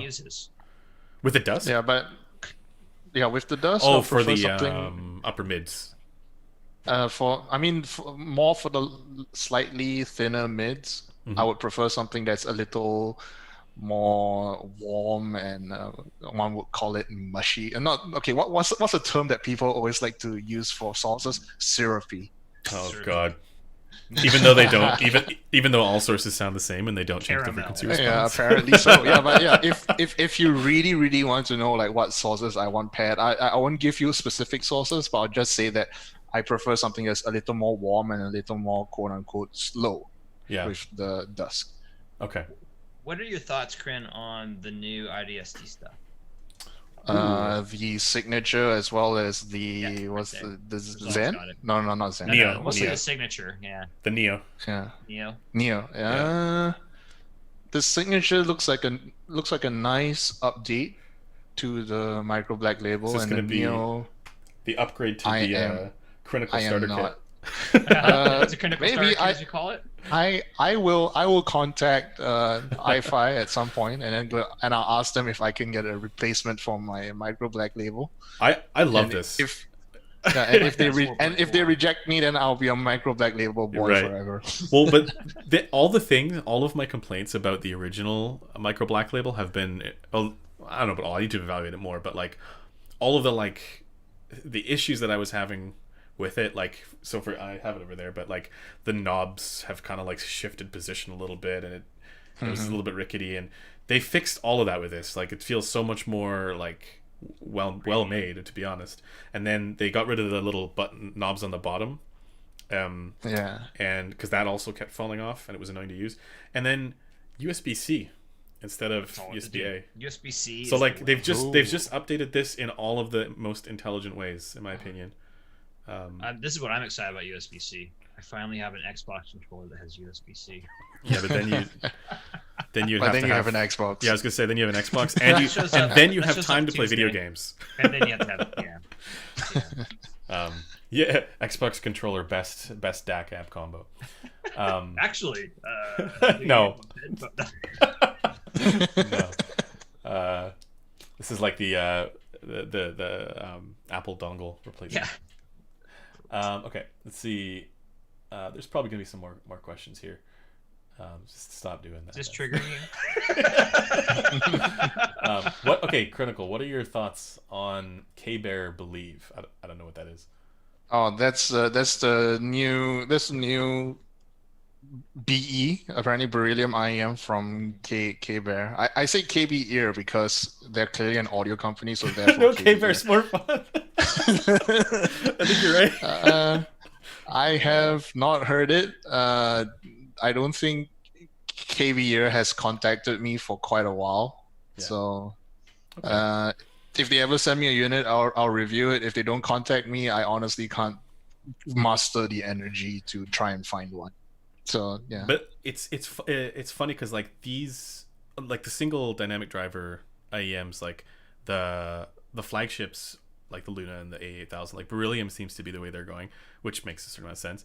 I mean, yeah, there was a study that said that beryllium had the best balance between, I think, excursion and something else. Yeah. So it's not just about self-damping properes, but like the actual. But I am, and this is a kind of a hint for an upcoming product. I am interested in doing a triple DD setup. Whoa, that would be where cool. And all three DDs would have different diaphragm materials. It's gonna be just like mega dynamics, like I'm hoping so. I can say what one of the DDs would have because people already know what I would do. The base would be bio because Biodyna based it. Yeah, I'm with you. And the rest you'll see. We'll see how it goes. Yeah. That's exciting. But I was gonna say the other beryllium driver stuff in IEMs would be the periodic stuff where we've talked about this before, but I think their philosophy is to just let the drivers do their or let the materials do their thing, not try and tune it to a target curve. And I just think that this is the reason why collaborations with Crin or just other reviewers in general, hint no, just kidding. That's why the collaborations are a good idea, because it's like the reviewers have, I mean, I'm biased of course, but the reviewers have the breadth of experience and understand what things should sound like, what things should be tuned towards, at least ideally, right? And I think that's kind of the win that we all get when something like the Dawn or the Dusk show up. Okay, more questions. Sorry, you found one there, Tyler, about tubes. People want to know Crin's thoughts on tubes. And actually, specifically, someone asked about the N3 Pro, and or Cayenne N6. The Cayenne. Okay, tubes in general, I am fine with it because it adds a different flavor to the sound, and I am not gonna knock on anything that if people prefer a different flavor, then all the power to them. As for the I forget what the kind of cork tubes. Korg. Is it Korg? Korg tubes in the Cayennes. New tubes. Yeah, new tubes. Yes, correct. So the new tubes, I find them to be not very good because I just don't like the sound of new tubes personally. So I've not heard the Cayenne N3. I have heard of the iBezels with the new tubes. I forget which one was it, and was not a fan. Maybe implementation would make it sound a little better. Who knows? But as of what my experiences tell me, I would say probably skip it because it does kill a lot of detail when the moment you use like a new tube. I don't know why or how, but I hear less detail. Module for Cayenne. The other one was, what would be your favorite module for the Cayenne N6II? Oh, he's asking the wrong person. I am not a source guy. Like if you ask me what my favorite sources are, it'll be DX160, Sony WM1A, and of course the king, the Apple dongle. Yet another Apple product we can recommend. Okay, I got a question about the AirPods Max from Anthony Berryman. What did he think of the DSP in the AirPods Max? So when you were using it with the iPhone, did you get a chance to like listen to music with the vocal range, or is he talking about the active DSP? I'm assuming he's talking about the active DSP, in which case, the active DSP doesn't actually change the sound of, not the tuning of the AirPods Max. What it does is try to make your listening experience as consistent as possible. So it's not doing anything extra that's like making the sound better, but just in a way like, let's say you have a slightly compromised seal, probably if you have long hair or if you have glasses, in which case the active DSP is going to try and make it such that you would have a similar experience as you would if you were, let's say, if you're bald and glassesless. But yeah, the DSP I would say works well in a sense that when I take off my glasses, it doesn't sound too different. And I have naturally short hair, or should I say, I have just recently cut my hair, so I cannot comment on the long hair experience. So you don't have dreadlocks, is what you're saying? Oh yeah. Yeah. That's really why the AirPods Max has the adaptive EQ features for people with dreadlocks. No, actually, when I measured, I was trying to measure it with the glasses. These glasses are very, very thin, like for the sides, so it doesn't change at all. Like no difference with these ones, but that's for like almost every headphone. But I have some other glasses that are like prop glasses that have really thick sides. So I was trying to measure that with the rig, and I did get it so that it didn't show a difference. But the other interesting thing that I found was when I was measuring it with the cable, the 3.5, it's right here, the 3.5 millimeter adapter to 3.5 millimeter to Lightning. And So I didn't buy that. yeah, it's an extra $35, I think. It's interesting because what they're doing here is they're going analog to digital, back to analog, and back to analog in the headphones. Yeah, that's the Sonoma tactic. Yeah. Oh yeah, I guess, yeah. I don't know if that was deliberate from them or pulled from them, but the idea, it's almost something that like to me defies sense. Not that it was a bad idea. I think it's a cool idea. It's just I don't understand like how that's possible. Really, it's the same concept as, you know, let's say if you were to do it with a Mobius, but the Mobius is a 3.5. The difference here is that because, you know, for whatever reason, Apple just made it to a Lightning out to a 3.5. Right, but what I noticed was so absolutely. But what I noticed was that there's no change to the frequency response. So that means that it is already okay. I say no change. It's like So it's the same as the Mobius. So all of the digital signal processing will be done first. Yeah. That's if you have it on, right? Obviously, like this is the thing. But with the AirPods Max, you can't turn it off. Exactly, right? So like I was gonna say that's the thing with the like it's always got active DSP on, which in a way is kind of like it's a bad thing in the sense that if your battery runs out, you can't use it even if you have the 3.5 millimeter cable. But at the same time, I imagine that if you were able to run this like purely in analog mode, you'd get a horrible frequency response. Because one day when someone tears it down and somehow manages to remove all of the processing chips and somehow manages to make it work after that, because maybe you can measure it after that. And that's like really the thing with all the computational audio and active DSP and all the rest of this stuff. It's there to fix the acoustic challenges that get created with this type of form factor. So it's not as we've said, it's not something new. I mean, in certain ways, maybe it is better than other ways of doing it. But this concept of, you know, rather than fixing these challenges with acoustic properties and acoustic damping, whatever else, you fix it with electronics, and they did. They did a pretty good job of that. But yeah, that's sort of my thoughts on the DSP. And my thinking for that as well is like every other case of a noise canceling headphone that has a passive analog mode, they all measure horrendously bad. So like even with a Sony XM4, it's there's really bad channel balance, channel imbalance when you measure the passive, and it makes sense because like if you look inside I have it over here somewhere, but if you look inside of it, there's a sensor on the inside of one side that's not there on the other side. So it kind of stands to reason that it wouldn't be the greatest for channel matching. Yeah. Let's see. Apple dongle or the Cord Dave? Tyler, what do you think? QT2.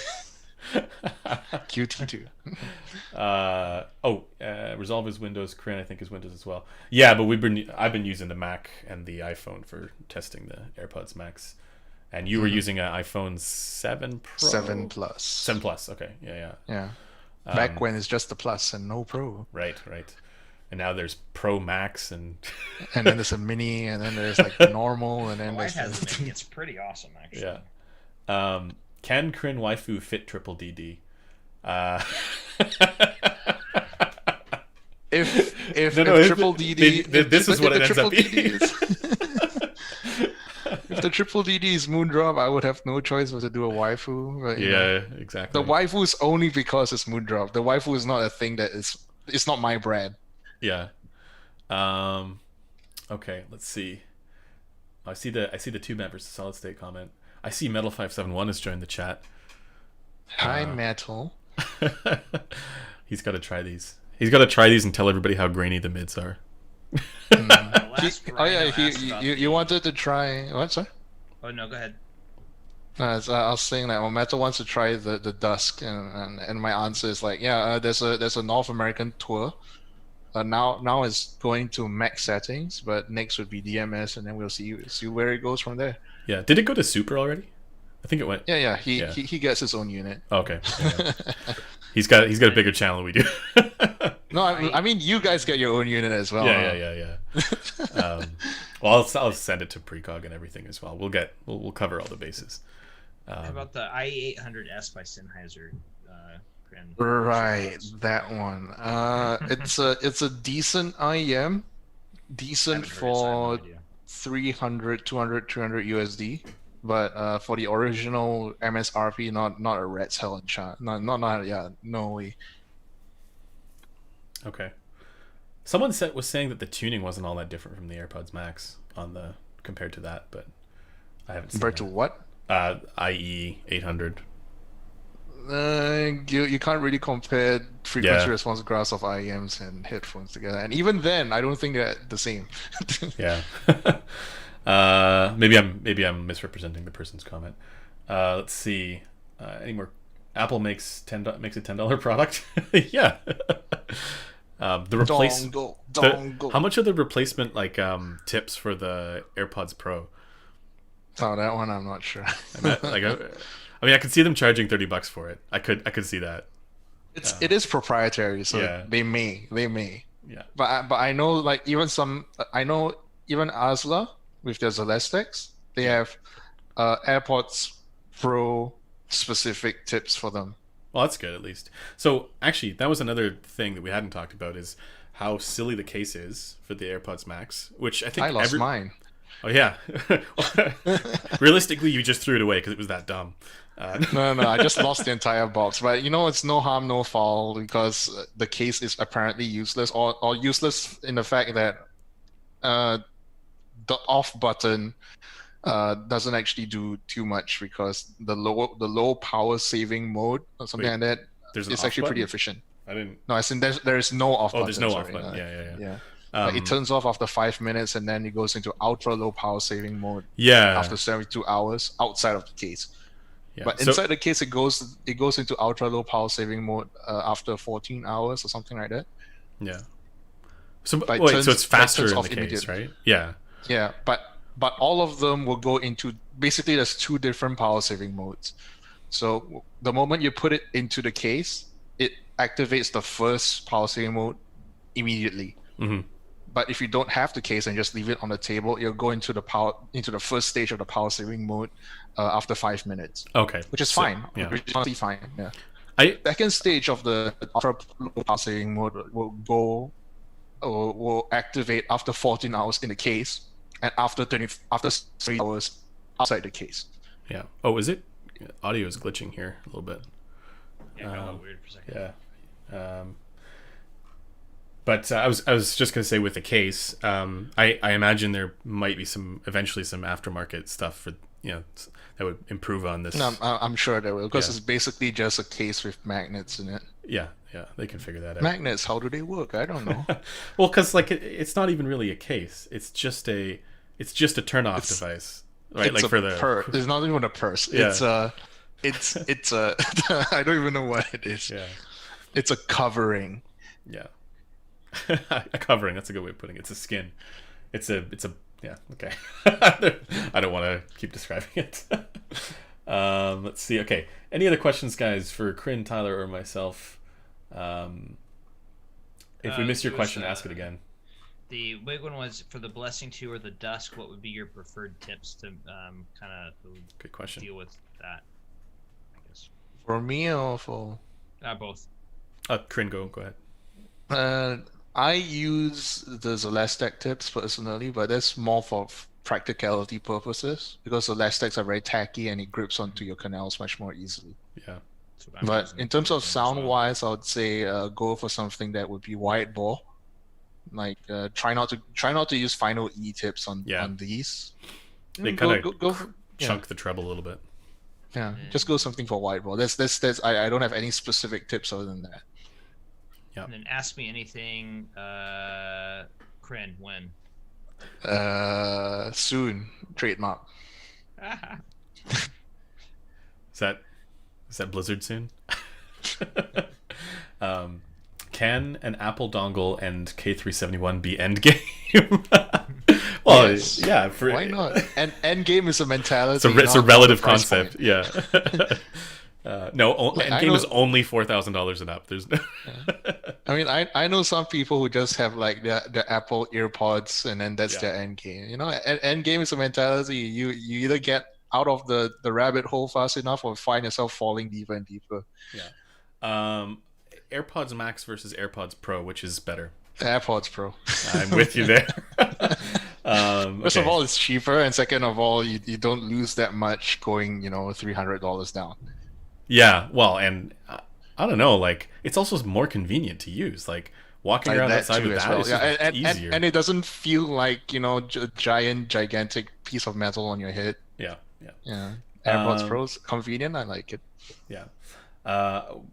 Headphone Show, will you arrange to get a review sample of the ZMF Aeolus at any point? You guys got to pester Zach to get him to say. I don't know. He's really busy making stuff, and like, yeah, I'd love to review that at some point. Aeolus. Yeah, but it's I don't want to I don't want to incur additional headaches on manufacturers just to get review samples, especially for stuff like that where they're being made for people, right? So like it would if he's making one for me to review, or if he's got one there for me to review, that's instead of it going to a person, right? So that's I don't want to disrupt that too much. Maybe if he's got an extra one that can be a review sample for other people as well, that is making the rounds or something, then yeah, I'd get on that train. Has Crinacle heard the 18S? I assume that's 64 audio. Yes. Yes, I have, and I've heard both. The demo unit as well as someone else's custom, they're completely different, so it's very hard to review it. It's the same situation with the original N8. If you have heard the demo unit sounds nicer than the custom unit. So that's only custom though, right? Yes, which is another problem because the demo unit is not representative No. at all. Yeah. And you And have yeah, somebody but, else's okay, custom. but the other TLDR is if you want to get an 18S, I would strongly recommend to get the 18T instead. Okay. Have you tried the iSign 20? I'm sure you have. I have never heard. What is this iSign 20? He's trolling. But what's your thoughts on it? You like it? There's, It's tuned like shit. yeah, it requires the DSP thing. It needs EQ. It's not even like a recommendation at this point. It needs it. If it doesn't have EQ, it basically performs like a $20 IAM. Yeah, yeah. Let's see. There's lots more questions. I did have one additional question for Crane. It goes back to what we were talking about earlier about like certain tunings coming up a little bit more frequently. What do you think about that tuning that has like the NF Audio NM2 Plus that has the forward shouty upper mids? Like we've seen a lot of stuff like that too. Yeah. The reason why you see a lot of stuff because and I may be overstretching my boundaries here a bit, but I'll say it anyways. So that kind of tuning is a bit lazy because that's kind of like the default tuning for a lot of dynamic drivers, one thing, as well as it's mostly attributed to dynamic drivers. Like if you don't tune your dynamic driver properly, that kind of response is kind of what most DDs tend to have. Right. So I don't like it because it shows that you have not done enough research, and B, it's not nice. It's not a nice tuning. I would be fine if every DD came out of the factory tuned to Harman, but this one, no. This tuning, no. You mean Harman over ear? I mean, any kind of Harman would be better than this one. Actually, honestly, Harman 2019 for IEMs, I like it. I don't know. It's like the Monarch. Like it's got that. I mean, the Dusk is basically Harman. Yeah. Maybe no. Harman 2019 as in the IEM one. Yeah. Okay, then in that case, no. Yeah, it's more like over ear 2018. Yeah. But the 2019 IEM target, I overlaid that with the Monarch, the Audio Monarch, and it's very close. Like it's actually a little bit relaxed. The Monarch was actually a little more relaxed than that. But as far as like the base shelf, it was like right there, pretty darn close. But of course, that's on a RAO 403 and not 0045. Okay, let's see. Is KSC 75 endgame? We'll do like 3 or 4 more questions and then we'll call it, guys. Again, endgame is a mentality. Yeah, it could be. It very well could be. Yeah. Just buy it and run. Do you guys have any advice for the most cost-effective way to shop for / edition endgame headphones if you can't go to meets? That's a good question. It probably depends where you are. Yeah, if you cannot go to meets, then it is unfortunate, but subjective reviews as well as frequency response measurements would be your only avenue from there. So obviously, don't put all your eggs into one basket. Don't listen just to one reviewer, but at the same time, don't just look at subjective impressions. You have to look at frequency response measurements because some reviewers may be compromised. Some reviewers may not know what they're talking about. There are definitely plenty out there that know what they're talking about, but the graphs help to ground those opinions in some form. Yeah. Obviously, it's not going to be 100%. I've never said that a frequency response graph is a complete indication of sound quality, but it is, and some people may be annoyed by this saying, it keeps the reviewers honest. Mm-hmm. Because the moment there is a frequency response graph out there, and people start to realize that, we cannot just the most recent example I would say would be probably what is a popular but really horrible measuring headphone? A popular one, but really horrible measuring? Yeah, popular in the sense that it's critically acclaimed. Beyerdynamic DT1990 Pro. Sure, if you want to put it like that. Okay, let's put it like this. The HD700. Is it really popular though? I mean, it's a Sennheiser headphone. So at that point, the reviewers at that point, they know that if they don't mention the treble, they're immediately discounted. And that's the power of measurements, because it keeps them honest. If there was no measurement, people would be like, the treble is just a little bit emphasized, just a little bit sharp. Whereas when you look at the graphs, like, oh my god, this is gonna kill me. Yeah, I think also like there's a tendency to fall a little bit into, even for reviewers, like I've done this, but there's a tendency to fall into hyperbole when you have a really good experience with something, and then you don't necessarily recognize that experience is affected by a whole bunch of different factors that you might not even be thinking about, right? So, and that's another thing where measurements kind of help cut across that a little bit, where it's like, there's not there's more to it than just the measurements, but at least we have the measurements, right? So and I was just thinking of that. There was I don't want to call the guy out, but there's so the end point is just like, take data from every single kind of source.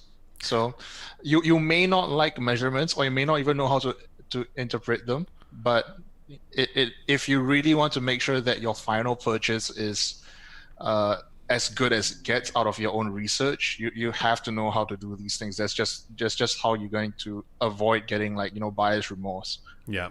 I there was a post on Reddit recently about the NF Audio NM2 Plus, where the guy was saying it's like better than $800 over ears or something like that. No. And the graph, it really helps, kind of cut through. I have it. I have not reviewed it because it's one of those things where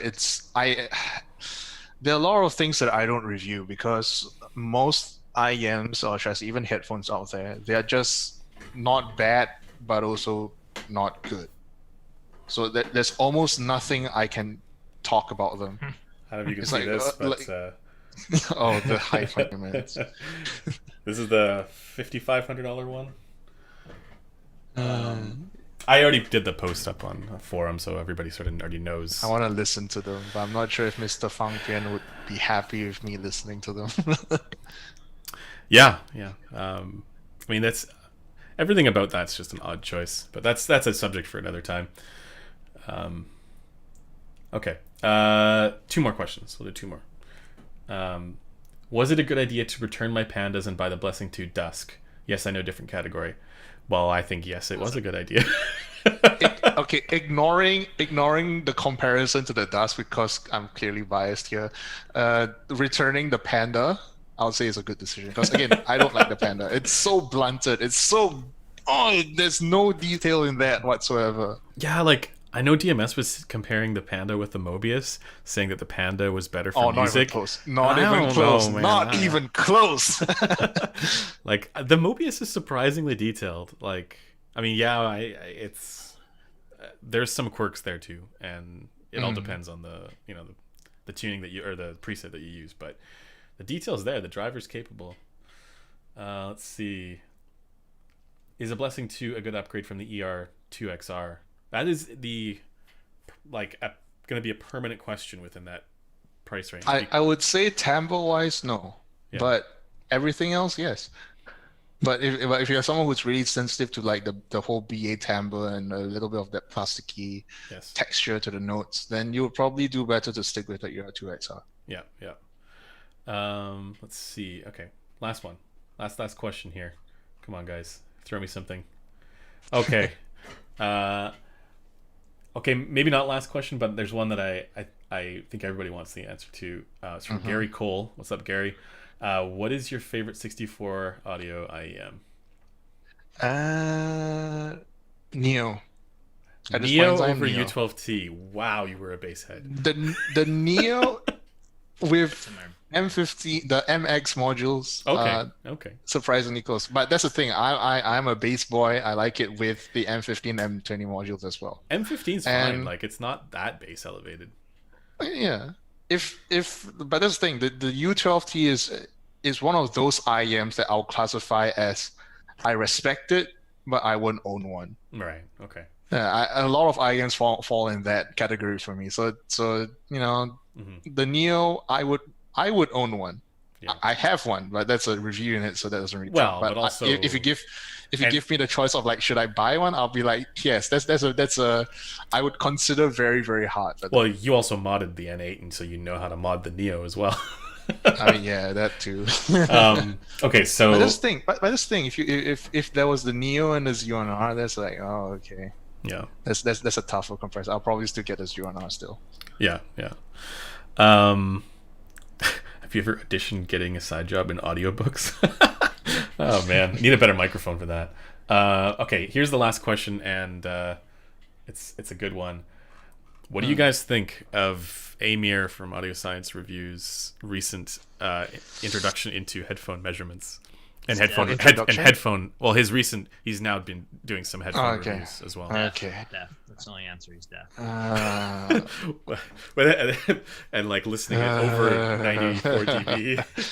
But that's okay. That's BS. I will try and be a bit PC on this front. No man, you gotta be spicy. No, I'm just kidding. When the criteria of a headphone is purely determined based on its adherence to the Harman target, I think that's a bad review. Especially for open back headphones. I mean, for anything really, like IEMs, even speakers. Like some speakers can sound great if they're not flat. Mm-hmm. You know.